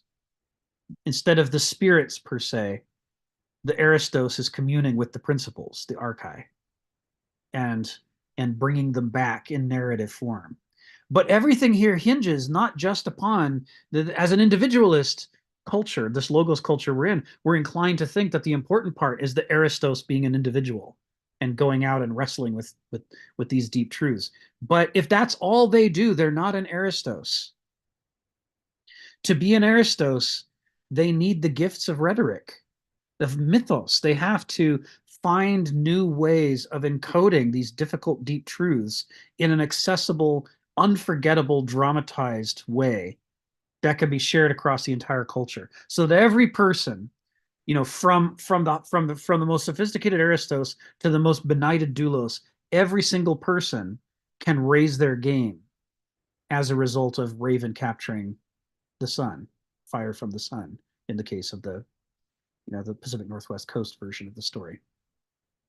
So everything depends upon the Aristos being part of the culture so deeply that the Aristos can speak the culture's language, so the culture can understand what the Aristos is saying. It's an act of translation, and it only works as long as the Aristos is one with the culture. They may be equivocating at the gates between an alien world the culture doesn't understand and the familiar world of the culture. They can go that far. But if they go so far that they leave the gate and go out into the wilderness and learn to speak in language that the culture doesn't understand, and they don't ever learn how to express those ideas in language that the culture can understand, then they are not an Aristos. They're just a weirdo. That's all they've managed to do. They've made themselves weird. They can't communicate with the larger group. So I'm going to go back, not to belabor it, but just to show from the previous paragraph. He wrote, but once a more stringent sense of logic and rationality consolidated itself, the Greek philosophers found themselves looking back across a chasm of unthinkable transitions to the ways of archaic imaginations. How could such crudely fantastic things ever have seemed credible? How could their predecessors have been so naive?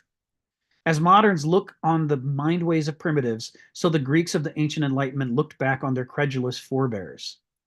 For myths are not arguments and do not say explicitly or literally what they are about, but only allude in a murky way. Now, this is really familiar. We spent a long time working our way through this text. But now put it in the context of this sentence. Who's making them the myths that people aren't understanding? It's the Aristoi that are making the myths. And the Aristoi are supposed to be speaking the language of the culture. The culture has moved on.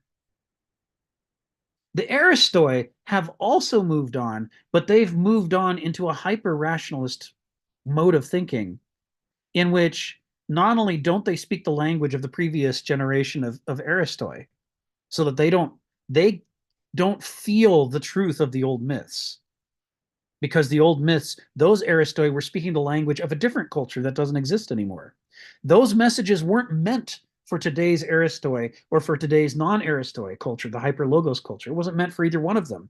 It is not a failing of the archaic mythographers that their myths seem crudely fantastic to us, because they weren't speaking to us. That message wasn't meant for us, and we're not supposed to understand it. It's not that it's being hidden from us, it's that communication is a fundamentally difficult thing to do, especially when the thing you're trying to talk about is itself inherently difficult. That only works, that kind of communication only works when the person understands both the difficult thing and the culture, his audience to whom he is speaking, and can express it in the natural and native metaphors and idioms of that specific audience. All communication fundamentally comes down to the relationship between the two sides, the artist and their audience, the storyteller and the audience, the Aristos or mythographer and their culture. That's the important relationship. Where we get into trouble is when we start assuming that messages can have a universal audience and speak to all people in all time. Because then what we do is we pick up a text that was never meant for us and we read our misconceptions into it as we pass our eyes over it and come away thinking that the person said something completely different than what they actually said. The example of Aristotle criticizing the governments of his day roundly and universally and thoroughly without ever saying a word along the lines of Athens sucks, Sparta sucks. He didn't have to say any of that.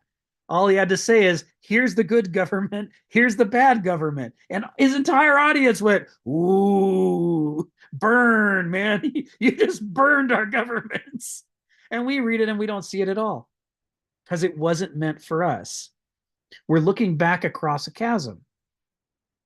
But the difference is, because Aristotle is not using mythography and stories, he doesn't read to us as crudely fantastic. And so we think we know what he's talking about, even while we're completely missing the point. Because he's every bit as dependent on his audience as any other writer. But then we pick up Sophocles and we read Oedipus Tyrannus, and to us it's crudely fantastic. Oh my God, this guy slept with his mom and he killed his dad. That's gross. And that's what we come away with, this alienation and distance, because we can't put ourselves in Oedipus's shoes the way that the audience for which Oedipus was meant could easily put themselves in Oedipus's shoes. And they could draw the lessons out of it that it was written to convey in a way that we're incompetent to do because of the chasm that separates us. So this is Kenneth's response to Carl Sagan and anybody else who describes myths as failed scientific theories. You only think they're that because that's what you're looking for. And that's not what's there. This wasn't meant for you. The audience it was meant for understood it. And it was playing a vital survival role for that culture. It was giving them real wisdom that they needed, that we also need.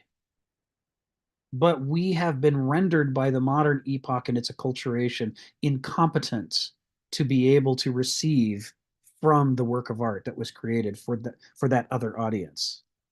We're too far apart now. And that's not the fault of the myth. It's like if you spend enough time reading reviews online written by average citizens of intricate, interesting works, you will occasionally, every now and then, you'll come across an American who is confronted with, say, a great work of German literature or German philosophy, and he gives it 1 star. Says, why couldn't this idiot write in English like you're supposed to? If you spend enough time on Amazon, sooner or later, you'll come across those reviews. And they're saying what a lot of us are thinking, but know better than to say, which is all things are meant for me. Me. I'm the center of the world. Everything, its qualities and virtues and vices shall be evaluated in terms of how it pleases me. And if it doesn't please me, it must be valueless. It must be worthless. Those old myths, they must be lies because I don't understand them. That doesn't mean I have a problem. That means they have a problem. I'm projecting my limitations upon the original work. If it didn't do something for me, then it didn't do something for anybody. I am the ultimate measure of all things. This is the modernist egotism. So that's one set of problems. This is what he was alluding to in the earlier paragraph. He was saying the Greeks themselves had that very problem where they went through a transition so dramatic that by the time they were emerging on the other side, they couldn't even understand their own wisdom literature. And the failure to understand their own wisdom literature cut them off from a massive source of health and education to the point that their vices accelerated in a way that was impossible for the culture back when it could understand its own wisdom literature. Previously, the wisdom literature acted as a leash on their worst excesses. But once they could no longer understand their wisdom literature, once their metaphors had changed, that leash was gone. They didn't recognize when it happened, so they didn't replace it with some other leash.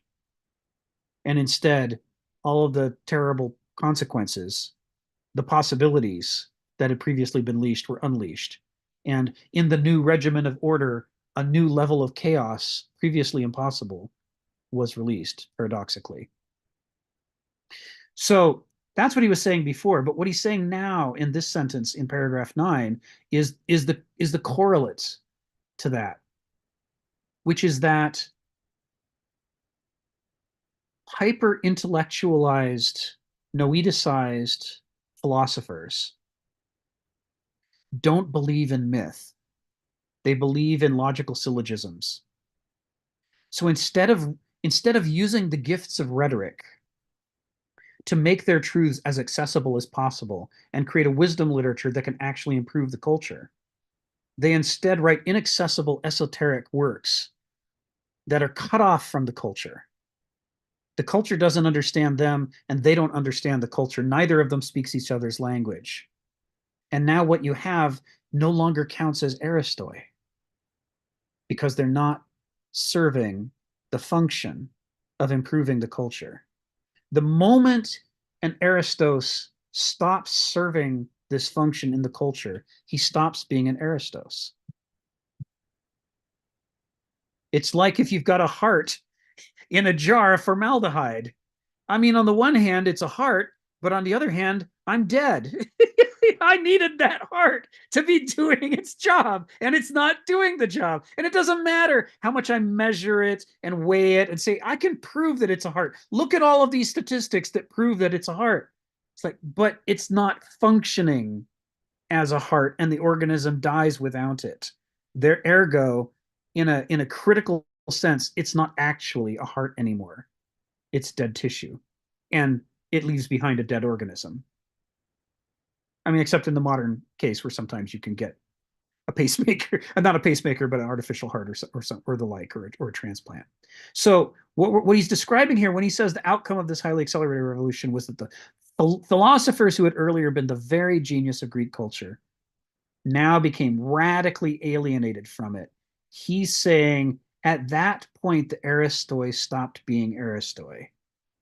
And the culture stopped having anyone playing this vital life-giving function. And as a result, all kinds of irrationalisms that are latent not just in the irrationalist douloi, but are also latent in the hyper-rationalist banausoi, became the ruling laws of the day.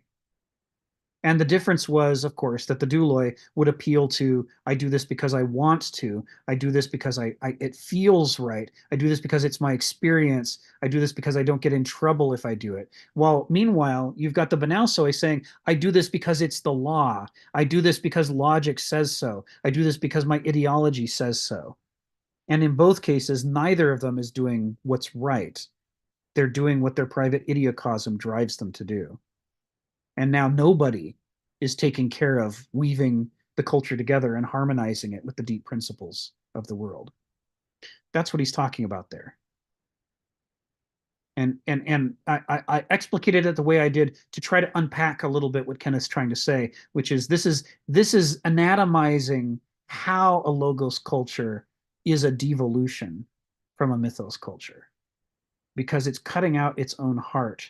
And now nobody is playing this vital function that holds the culture together. And to go back to Stephen from like a year or two ago, what happens is the previous centripetal force applied by the Aristoi to hold the culture together is removed.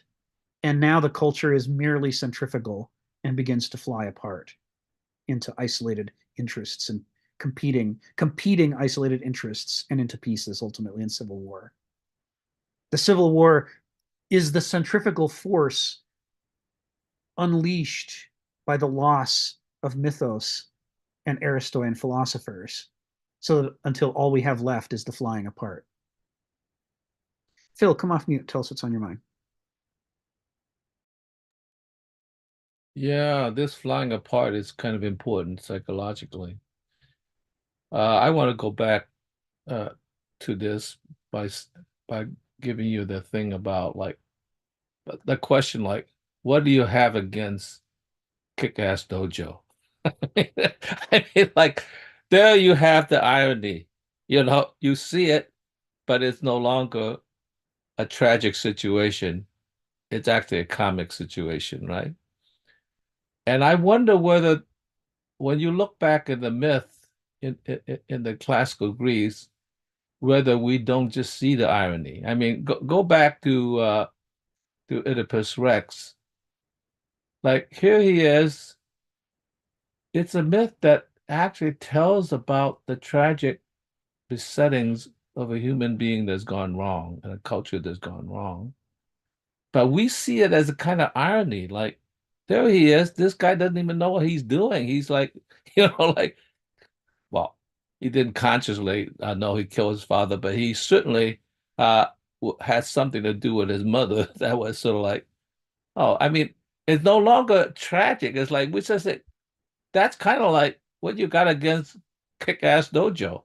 I mean, like, so irony, like I appreciate irony, by the way. So, but does that mean like I just live in a culture that no longer appreciate true pathos and true tragedy, in some sense, because we have turned a tragic situation to a black comedy, an ironic comedy. And so, therefore, in a sense, that's why sometimes it's very difficult to say, God, was that a tragedy or was that a comedy? Like, and I kind of think that the precursor of that was already happening in Shakespeare. And Shakespeare was teetering on the edge. And, it's a very tragic play, but this is the play about a fool that can't even make up his mind about things. He has to look at a play in order to understand reality. Like, I mean, so there's a kind of ironic aspect to it in relationship to the tragic. So I wonder whether we had gotten to the point where we could no longer appreciate that the thing that you talk about, that the myth was supposed to be exposing a tragic situation, but we only could see it and laugh at it like, what a damn fool. Like he's in that situation. And so we kind of dismiss it by saying, oh, that's laughable. That is laughable. I wonder whether that moment didn't already happen with uh, uh, Euripides, right?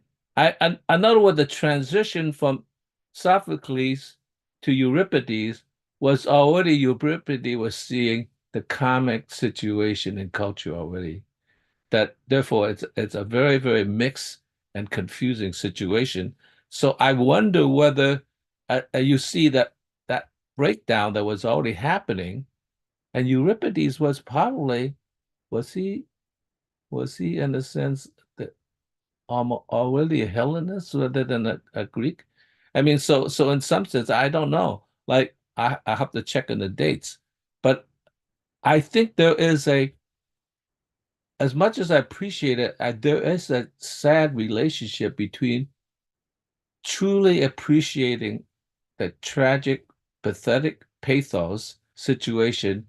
No, I shouldn't say pathetic, to a kind of pathetic, ironic situation, and that in a sense we can't truly feel the tragedy to the degree that it need to be appreciated.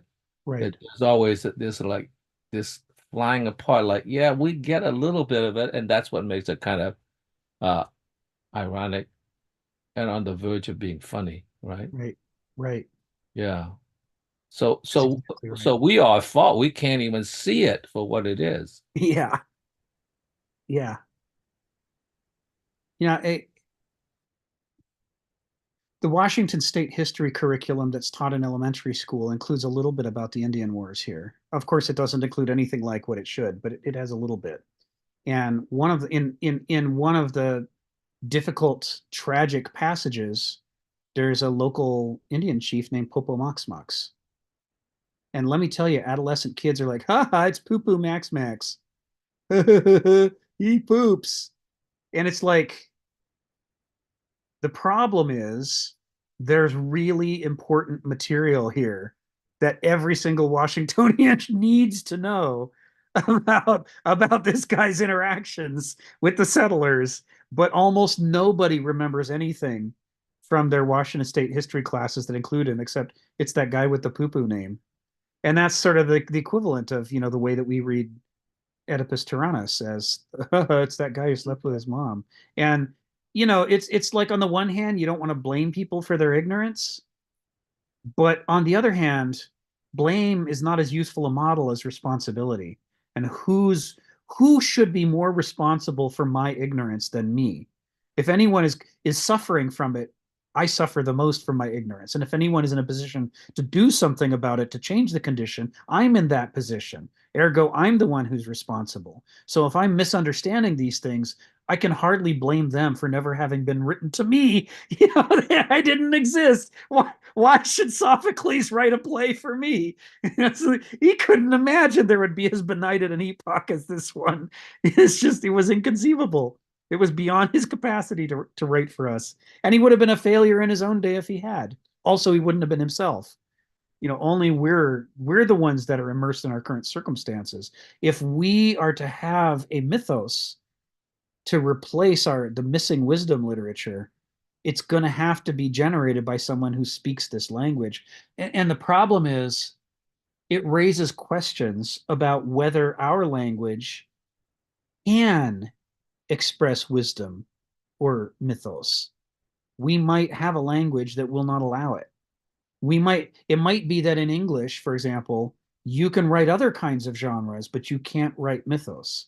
You can write things that feel superficially or emotionally like mythos, but don't actually serve its function in the culture. And then that's just like somebody being called a philosopher, but being out of touch with the people and unable to communicate with them. It's not serving the function it needs to serve in order to qualify being called an Aristos or a mythos or a heart. It's similar, but not close enough. Just like what we have isn't really a culture by the classic definition. We have an anti-culture. It's designed to turn us into maximally profitable consumers and commodities, which is the opposite of what a culture is for.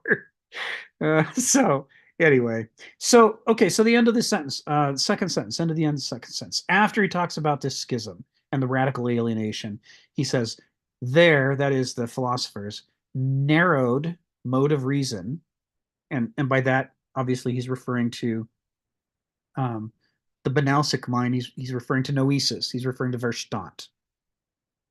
And he's referring to noesis out of balance with gnosis. It's not that noesis is inherently evil, but if it's out of balance with gnosis, then you get Hegel's Verstand.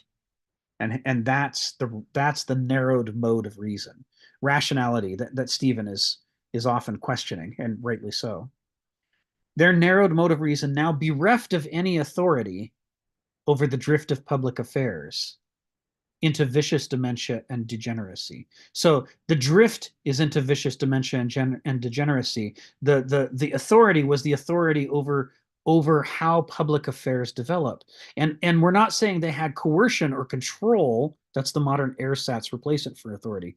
We're saying they had the ability to impregnate the whole culture, to marinate it in wisdom literature without micromanaging everybody's decisions, so that everybody is in general improving the quality of the decisions that they make.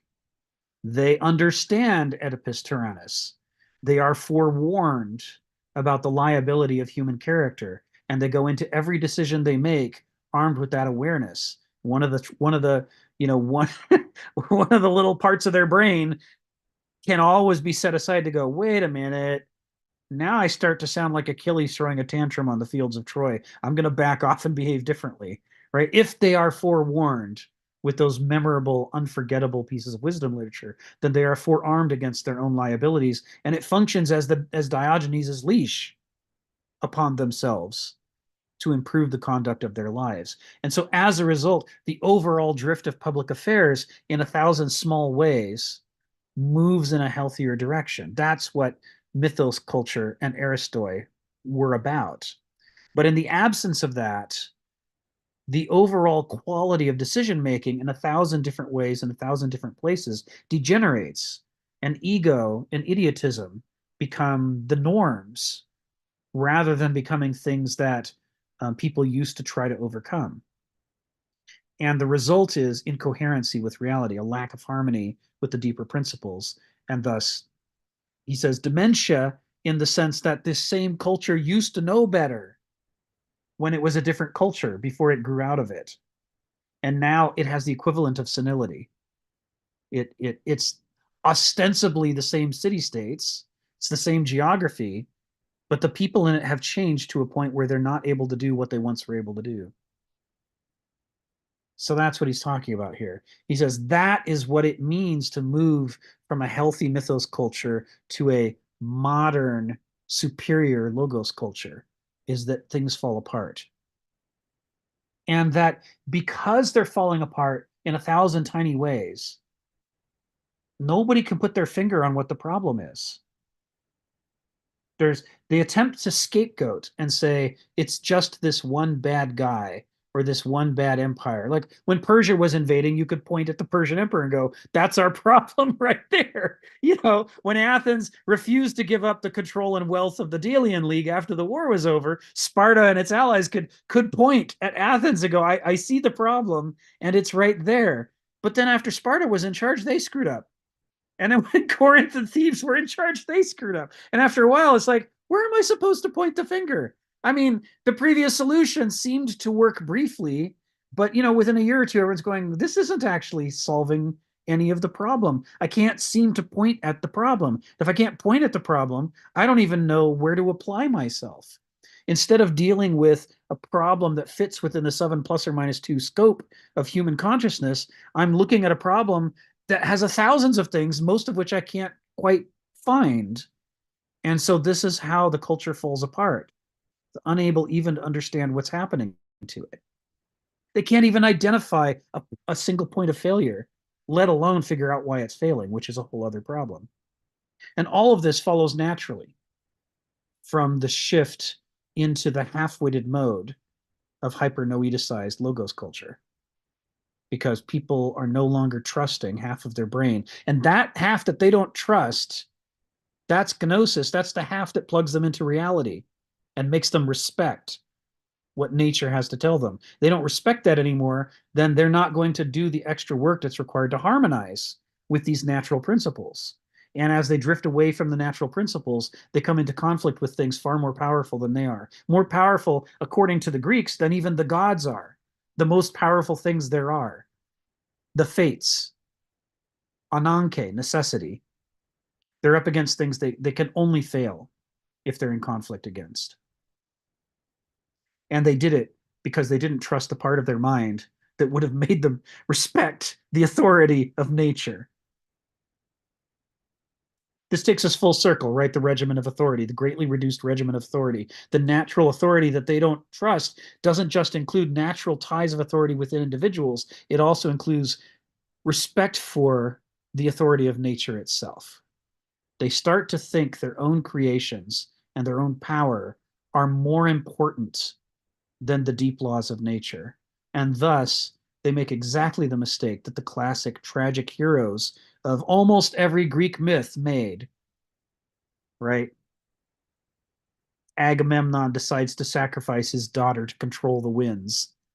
Ultimately, it leads to the death not only of himself at the hands of his wife and her lover when he gets home, but the deaths of every single Greek who sails to Troy and wins. They all lose, in part because of his contempt for the laws of nature.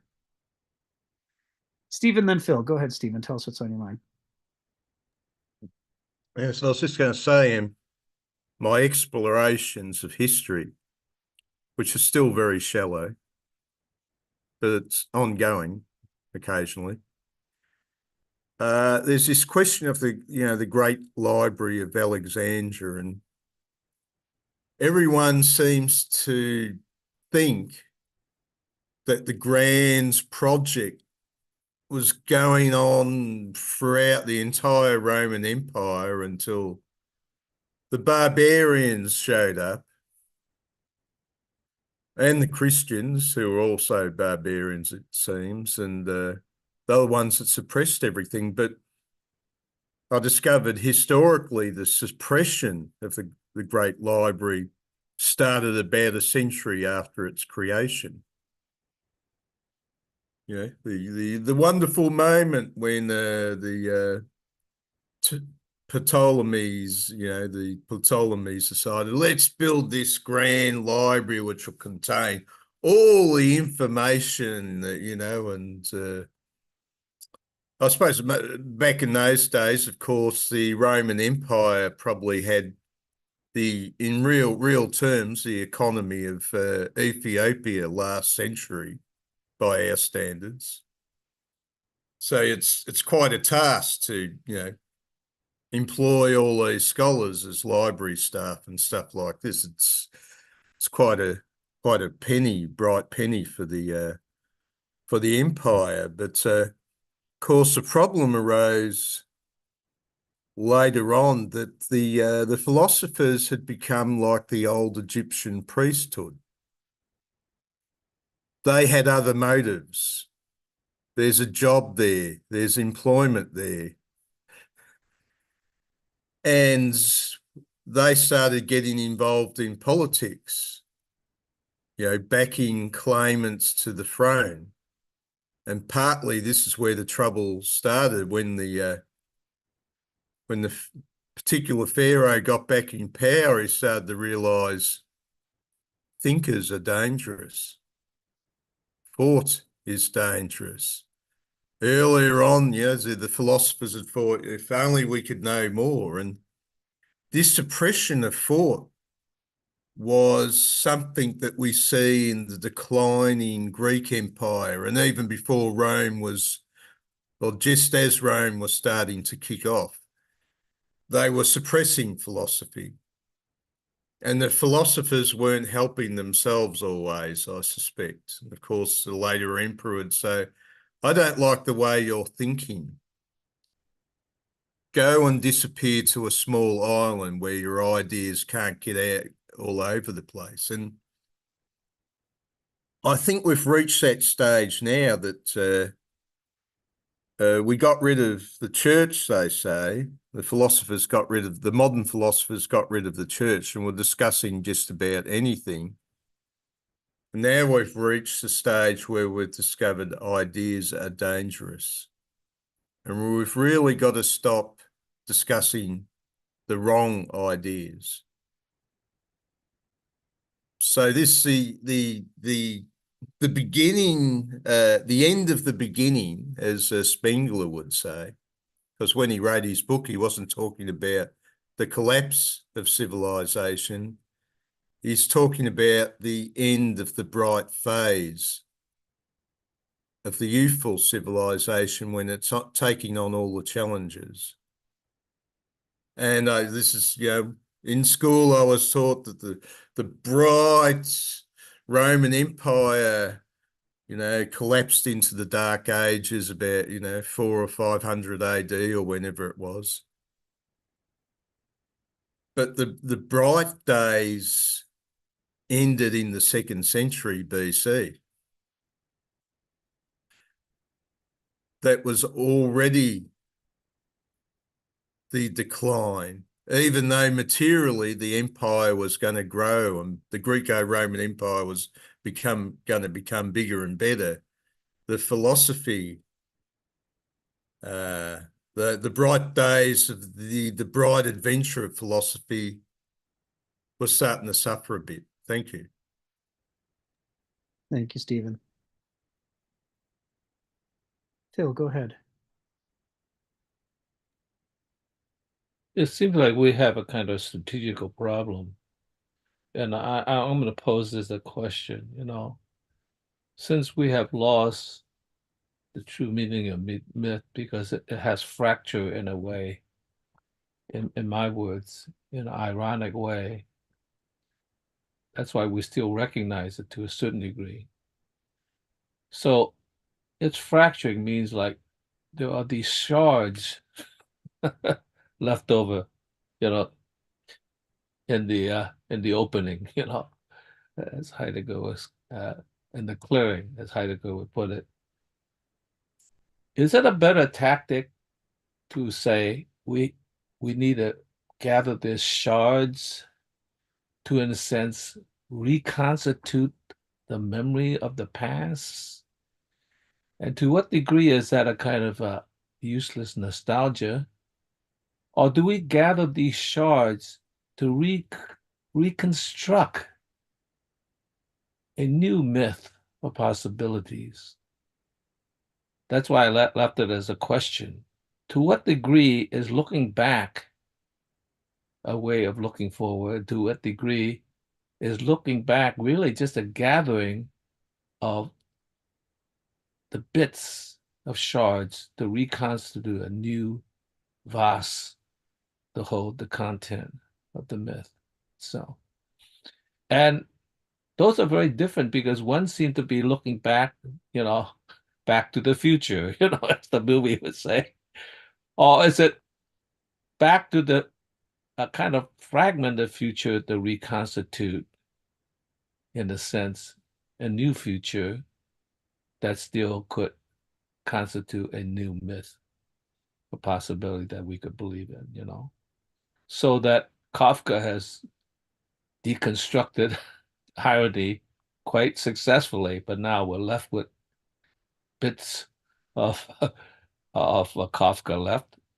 So how do we proceed? I mean, like, I am a little fearful of, let's say, overdoing the nostalgia, because that maybe it's because I believe to a certain degree that time does move in one direction.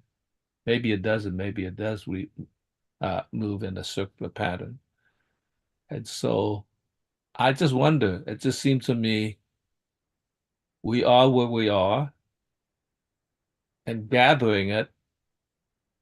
I'm not suggesting we should throw it away, the shards of fragmented pottery, but how do we reconstitute it? And that's the part that, in a sense, is a difficult task in thinking, and could we reconstitute in a way that has any kind of authenticity, whether it be a new myth or partially reconstituted old myth? I don't know. It's like, so that really does lead to a question of, like, where is our destiny? Once again, we're still faced with fate. Okay, that's it, Phil. Thanks, Phil. Sharon, come off mute and tell us what's on your mind.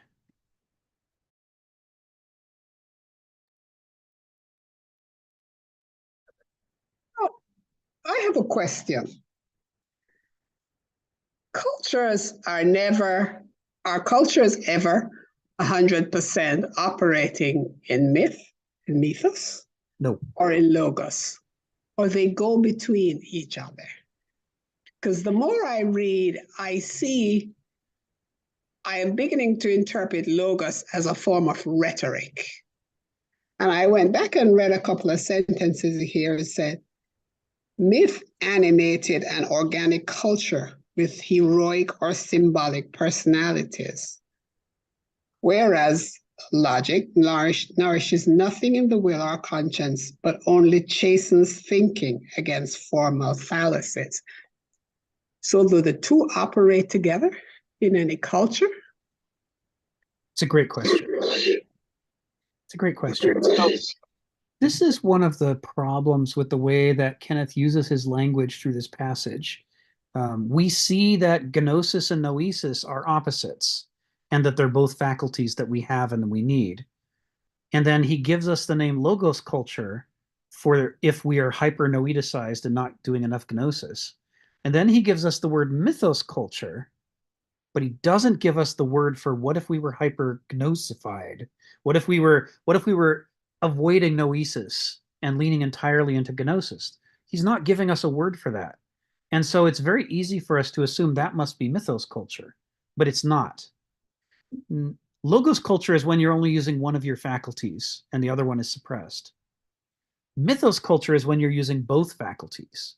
It uses both gnosis and noesis, and it harnesses them together to make the deep lessons that we've kind of struggled to learn accessible in an emotionalist, experientialist way, as well as in an intellectualized way, so that both populations can receive the wisdom. But there is this other kind of culture that's neither logos nor mythos that you might think of as one of the opposites of logos culture, which is the culture where you're sort of hypergnosic. You're just all about experience and emotion and memory, and you don't have science, you don't have math, you don't have laws. What is that? He doesn't give us the word. He doesn't give us the word. Rick, could I ask a question in this regard? Like, do we know what logos means in Greek, rather than just logic? I mean, we reduce Word. it to logic. It's the The word. logo seems to mean something a little bit more than logic. It might mean something that actually embody at least a dimension of mythos. I don't know. So could you say something about that? He does actually in the rest of this paragraph that I've got that's there in the chat. This is exactly where we're going. The logos is defined. You see it frequently defined in the New Testament, like in John, as word. The logos means word, and the way it's being used in this context is connecting it closely with logic and mathematics and laws and logical validity.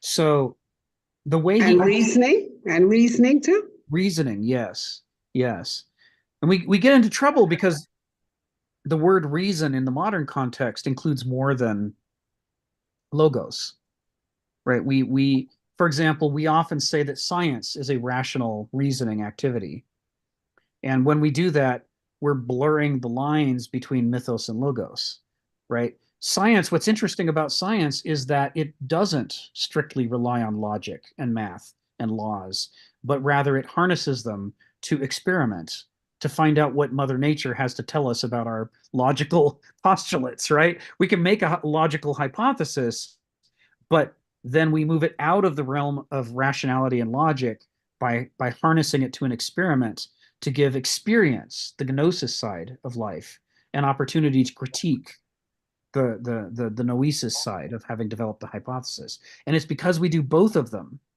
that science is able to succeed where the earlier strictly rationalist philosophers failed, right? Because they, as the Arabs discovered when they translated and then tried to carry out many of these, philosophical claims from the Greek era, turned out to be bullshit once you put them to the test.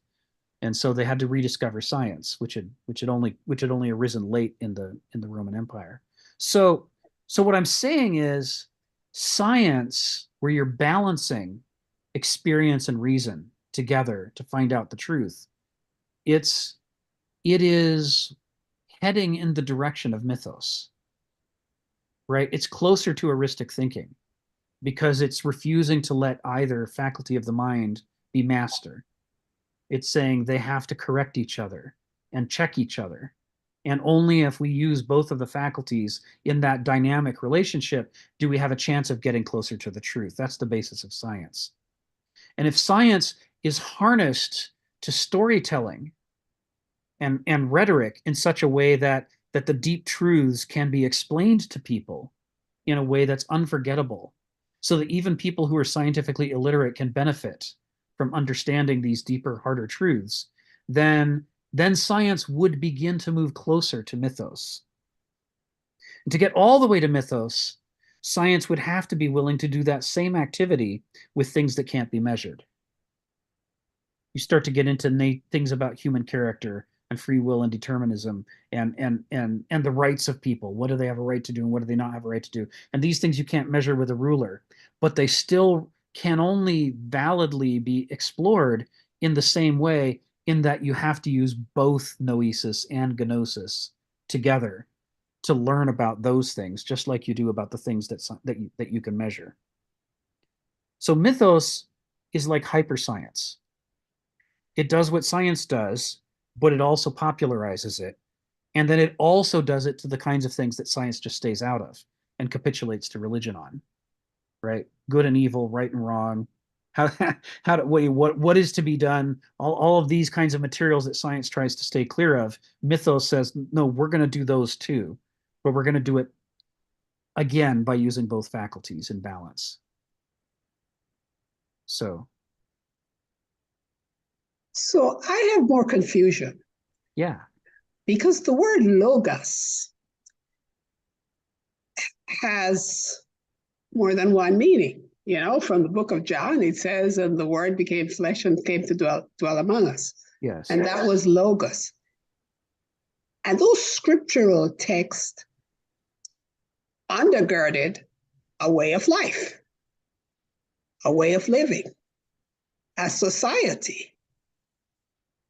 So where does all of this fit into this? Is this medieval? Is it modern? Where is it? Yeah. Because I mean, I think every culture has its own scriptural text, right? With different meaning, right? So logos in my mind, is it reason? Is it rhetoric? Or is it a scriptural text? And do all of these impact a culture? We're going to talk about that all year long. Why are you smiling? This is, you do a beautiful job of coming in at these pivotal moments in the seminar and asking the question that sets up the next year of meetings. Because the whole section on the medieval epoch is about wrestling with those questions that you just asked. What is the nature of the logos? What is the nature of God?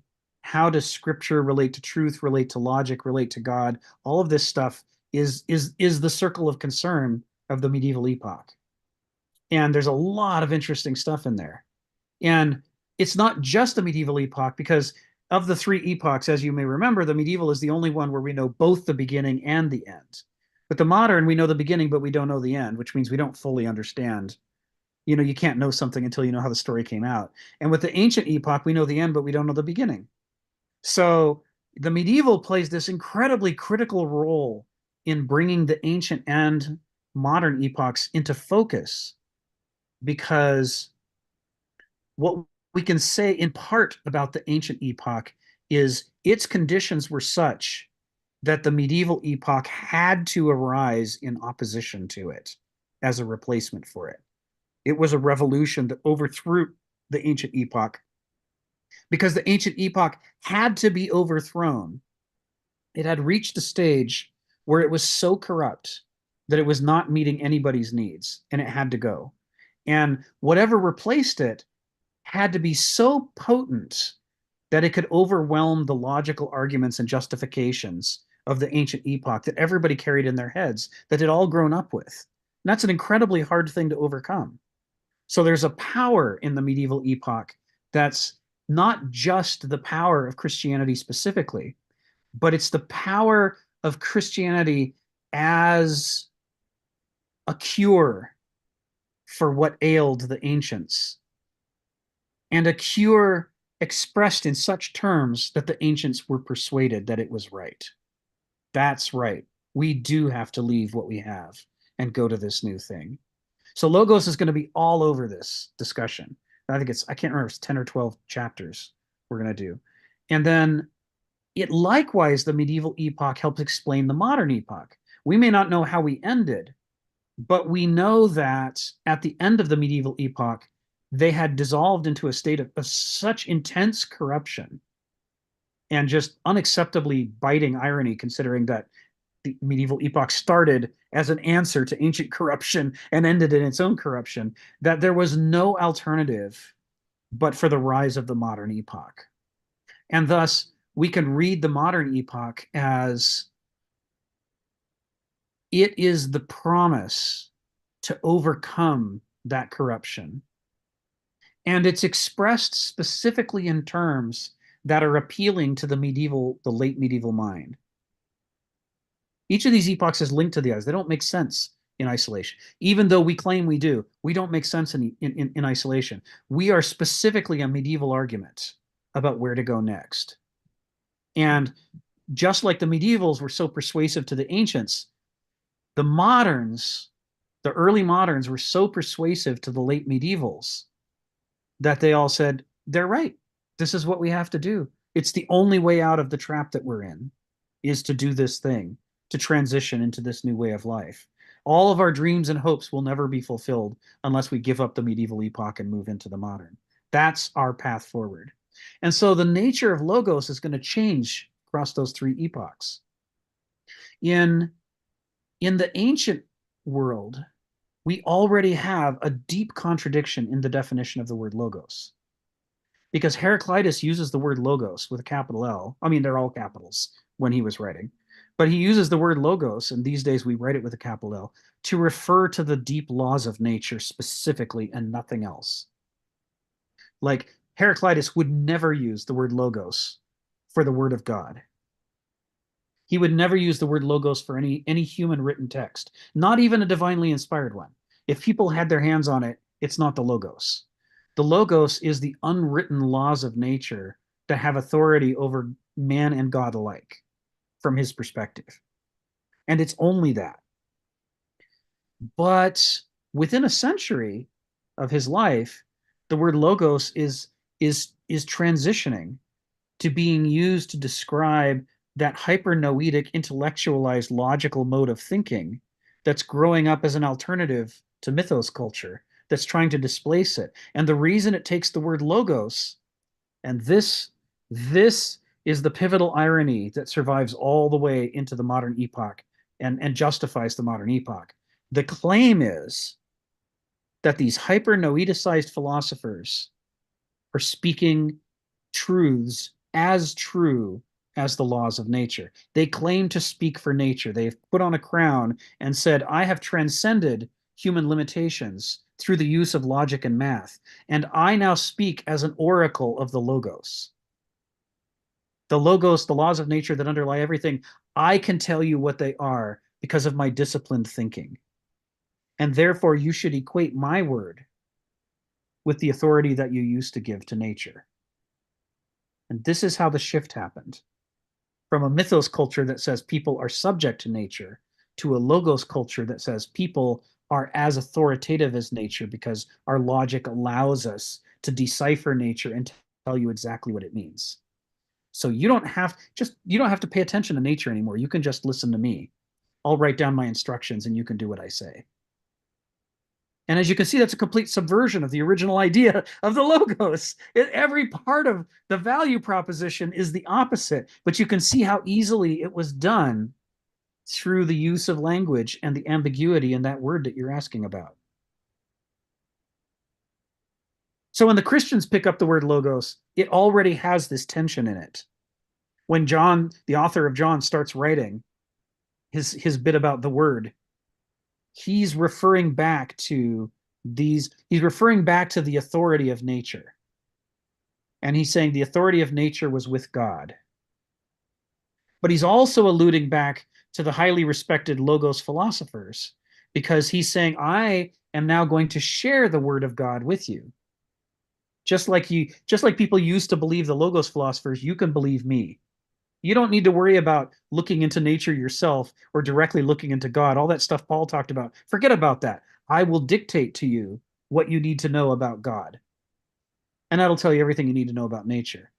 So the author of John is claiming divine authority for himself using the exact same sleight of hand that the Logos philosophers used in the previous generation to claim the authority of nature.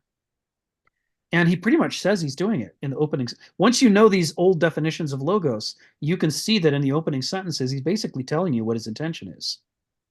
When he says the word was with God, he's putting the Logos of nature with the new God, so that people who respected nature should respect the new God. You know, there's a direct chain of logic he's laying out for people. It's fascinating stuff, and we'll be talking about it a lot over this. So there seems to be a huge interplay between these three entities. Yes. Mythos, Logos as philosophical, and Logos as scriptural, textual, representing nature.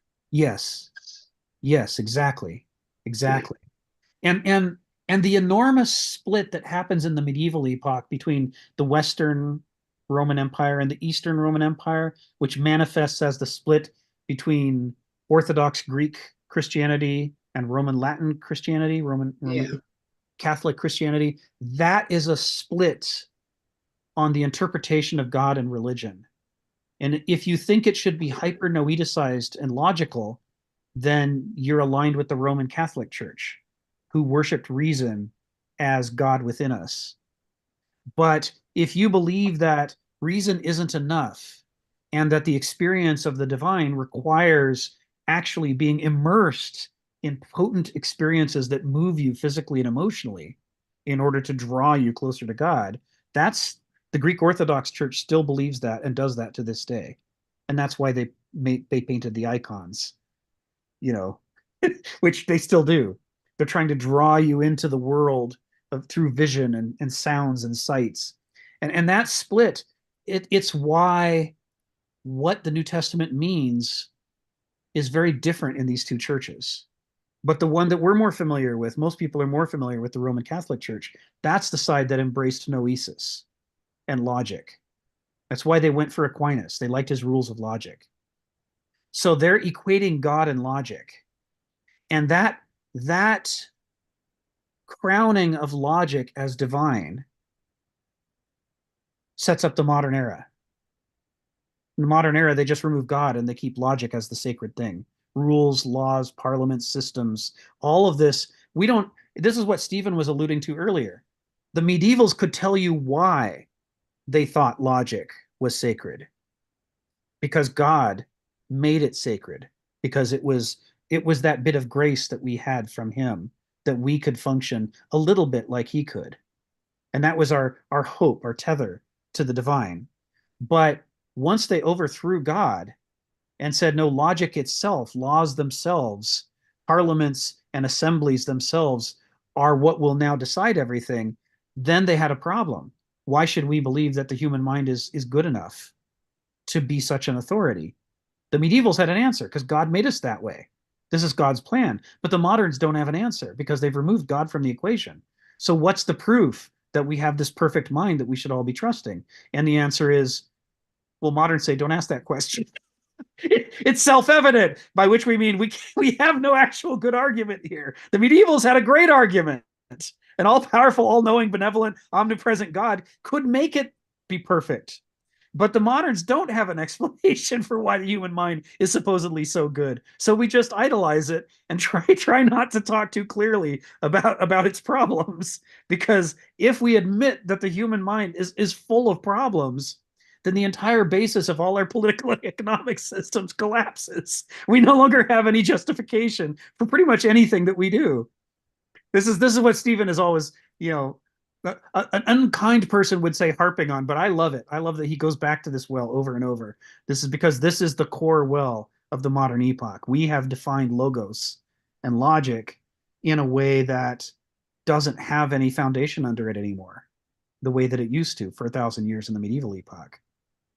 So your question is the right question, because logos changes in all three epochs, and that's the key to understanding the epochs. I do enjoy praising you, but I'm not just praising you gratuitously. You've asked the question. That is the key to understanding who we are and how we got this way. I've been with you guys. It's just that it's the way I think. Yeah. It has to have some order. Yeah. And philosophy tends to be a little circular for me. Yes. So I try to find the order. Yes. That's where the questions come from. I appreciate it. And the circularity and the lack of order is partly my fault, because I like using this format where everybody gets to ask their questions and say their observations. I don't try to drive these things and structure them strongly. I trust that whatever circularity we have one week, the next week we'll go back to the text again, and that'll keep pulling us through. Well, I don't think I am not under the impression that it's the order.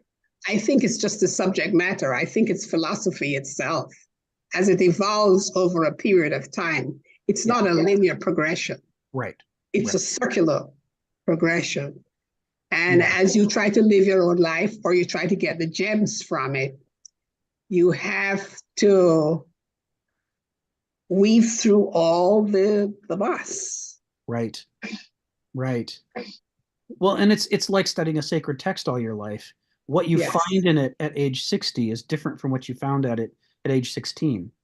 Correct. You go back circularly to the same material, but with a new perspective, and you discover, oh my God, this was here the whole time. And somehow I didn't see it until today, but now I can't unsee it. It's like the opening of this paragraph, that opening phrase, logos culture has a greatly reduced regimen of authority. We've been through this sentence before, but we never stopped and talked about authority until today. And it changes the entire meaning of the paragraph when we do. And what's becoming fascinating to me now is if you are courageous enough to look at more than one scriptural text, yes, the commonalities of both mythos and logos is astounding.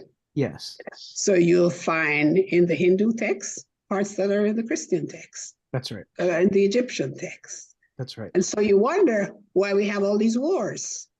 Right.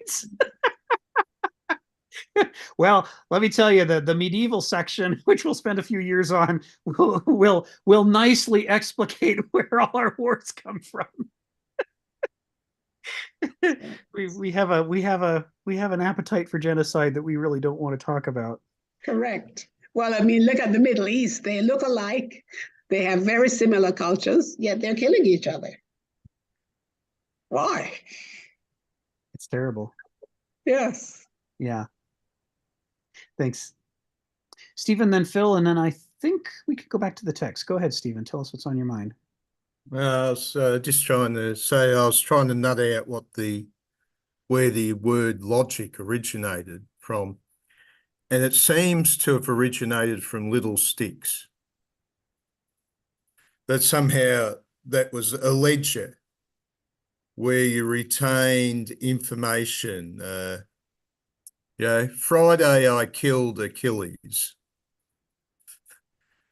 And, if you went to him, Friday I was having a walk in the park, they'll say, no, that is not logical. That's not on your ledger. We've got your little stick here. It says you killed Achilles. So I might spend the next 50 years trying to meditate on that one and see if I can make sense of it. But the terminology in the modern world, we use the words logic and reason. For example, when Mr. Spock keeps on saying it's not logical Right. in the TV show, Right. he's actually saying it's not rational. Right. Because the Klingons were as logical as anybody else. Right. Their logic was perfect. That was Genghis Khan's philosophy, That's right. crush your enemies, drive their flocks and herds Hear the before you lamentation of hear the the women. lamentation of the women. Yes. It's completely logical. Yes. You might argue there's a better rationale, but that's something a little bit different. But logic seems to be more a method, whereas with rationality means to measure. Rationality becomes a worldview because you believe that the universe is built according to measure. But anyway, logic, just think of those little ice cream sticks where you've recorded your shopping list over time. Yes, must get onions, must get veggies. Yes. That's logic, it seems, or where it originated. Thank you. Friday, killed Achilles. Check. I did the item on my list. That's right. I think of those sticks. One of my we don't talk about it in here very often. I mean, maybe once a year. I read a lot about the Tao Te Ching. I'm as much into that as I am into Heraclitus. I have a lot of translations of the Tao Te Ching, and two of the more recent ones from the last 20 years I really like were found recently in China. One of them was written on silk, and the silk is partially tattered. It's very, very old. It's partially tattered, and so there's parts missing, but they have a lot of it. And it's old enough that they can see how different it is from the main received text we have today. And so they looked at this and said, oh my God, this is these deep insights into where it started and what people later added. And it helps them to try to figure out if Lao Tzu was a real person and really wrote the Tao Te Ching, which they're not sure whether or not he was. If he did, whoever wrote it, this gets us closer to what the original text might have been before later medieval Chinese philosophers altered it for their own purposes. But then they found, this is where I come full circle, Stephen, they found an even older version in a cave that was written on divining sticks. And each of the sticks contained on it the text of one passage. That's where all the numbered passages come from. It's why the Tao Te Ching is numbered. They were sticks with numbers and with those things written on them, and then they'd throw them onto the floor of the cave and look at the pattern of intersections and what's on top and things like that. It was being used as a divining mechanism like the I Ching. And that text is recognizably, obviously, the Tao Te Ching. it's also recognizably older than our current ones, but it's also recognizably older than the silk ones. This is the oldest version we've got so far of the thing. And as with the silk, we don't have all of the sticks. We're missing some of them, but the ones we have, we can compare and contrast with the other two versions. So really fascinating stuff going on with the use of little sticks as being incredibly important to early cultures in a way that we sometimes forget. On the other hand, with John, I'd probably just point out, I've had a little bit of thought about this. We have the other three Gospels, which seem to have been more in the Jewish tradition. And of course, they claim John was where the break was really becoming serious with the Jewish tradition. The Christians were becoming different, but of course, their idea was that man had fallen out of favor with God and was dwelling in a world of darkness, but one day God would send his message, send his ledger, send his logic, and the messenger is Jesus. Mm-hmm.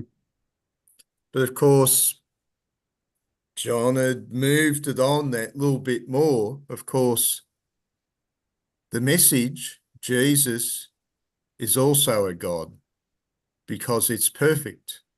Mm-hmm. It's just moved along. And of course, if you want to sort of trace the vagaries of the Christian weaving of their concepts and religion, which is quite fascinating. And that's where you can go, but that's the thing. Yeah. I'm lonely without God. Don't worry, I will send you word. Mm-hmm. I will send you a message. Even better than that, the message will be God. Right. Right. Thank you. Thank you.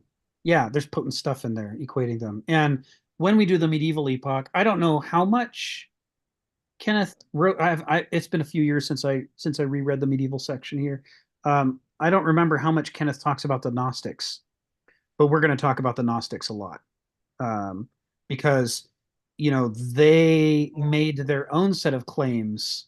I mean, gnosis, right? That faculty of the mind they're claiming is their avenue for access to these deeper truths that they claim in opposition to the dominant church. Sharon, you have something you want to add? Well, I like that because, the Gnostic books are some of the books that were actually excluded from the Bible. Right. When King Constantine was putting it together, in fact, I have them here, the Gnostic Gospels. Yeah. And Thomas. it's a different ideology.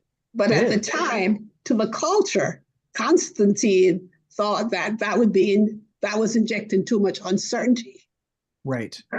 And he wanted a culture that was, I hate to use the word obedient, but in which there was not going to be any eruptions.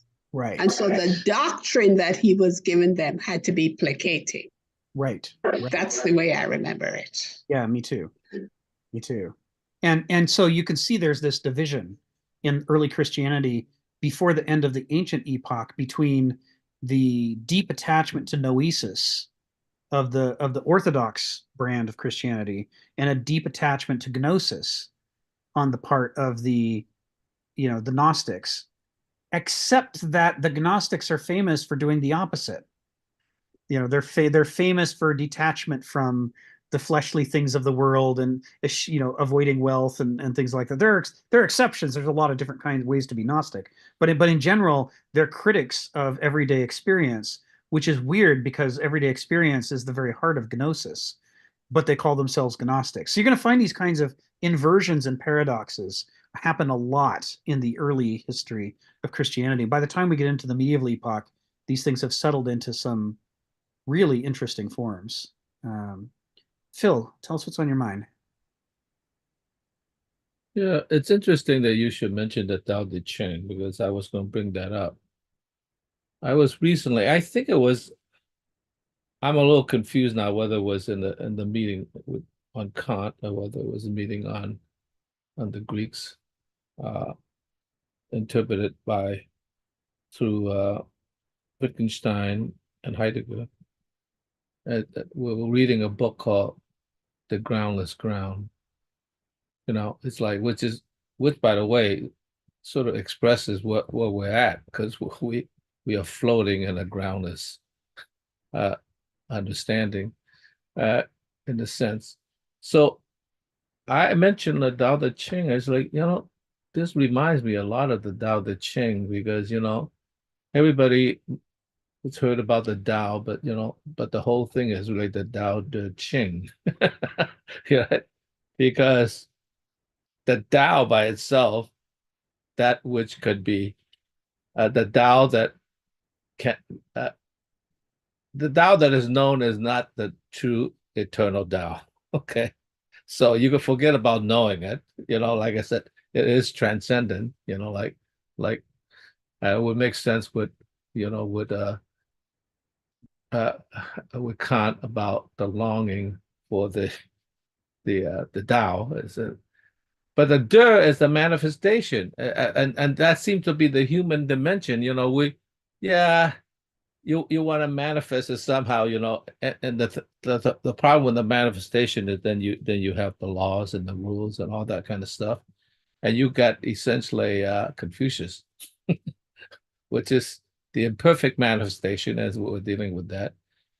And it seems like the Qing is, the way the way to or from the Tao, it's like, it seems to me like we as human beings are destined to go through this with it, to funnel back to the Tao, in some way, which I'm not sure whether we actually funnel back to it, whether that is, with Kant, it's the longing to return to the Tao.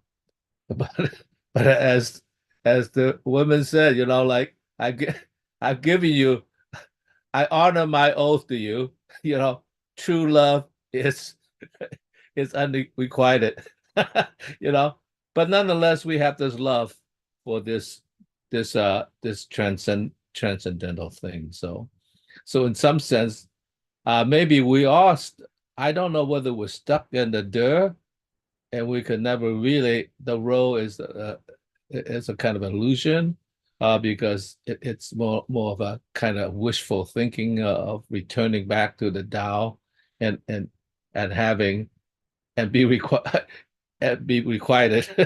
in our longing for it, or whether it's being thrown out of the apartment and there you are, you're befuddled, like, why is this happening? Right?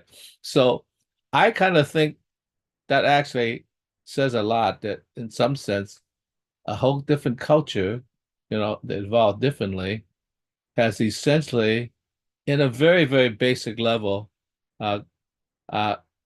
apprehended and comprehended that there's this circularity of the relationship, of the transcendental object that we can't get to. We could move on. I mean, I guess maybe that's what the role is. And that really gets me back to Beethoven. It's like music is one of the very few disciplines that, in a sense, that is a gateway, the road to knowledge, which seems to understand us, but we can't understand it. So Beethoven is on the same path as well. All right, that's it, Phil. Thank you, Phil. Sharon wants to add something. Yeah, could you just put the way to spell Tao Te Ching in the chat? So typically, English translations spell it like this, but increasingly, you'll find people spelling it like this instead. There's been a change. The early 20th century, Arthur Waley and I forget who the other one was, worked together on a way of transliterating Chinese into English. And a lot of us grew up with that Waley transliteration, but there are a lot of inaccuracies in it. And so modern scholarship has changed to a new kind of transliteration that's different. Okay. So Tao is the way of nature, Day is the way of people, the way that we act, that ideally is the path we should be on if we want to be in harmony with the Tao, and Qing is the work, the text that he This is not Taoism, is it? It's Taoism, yeah. It's Taoism. It's Taoism. Yeah. And of course, what's weird about Chinese religion, traditional religion, is that they weren't exclusive. I mean, to our medievalized approach to religion, it's weird that 3 or more religions could coexist simultaneously, side by side, and people could partake of multiple ones. So Taoism, Buddhism, Confucianism, Moism, and a lot of others, legalism, they all coexisted. And most people, or many people, were more than one, subscribed to more than one of these at a time. So you find a lot of Buddhists and Confucianists who are also Taoists. And today you can find a lot of Christians in China who are also Taoists. They're not exclusive the way that medieval European belief systems tend to be. So we'll be touching on Taoism, Buddhism, and Confucianism from time to time as we go through the medieval section. Yeah, it is Taoism. Yeah, okay. So yes. Thank you.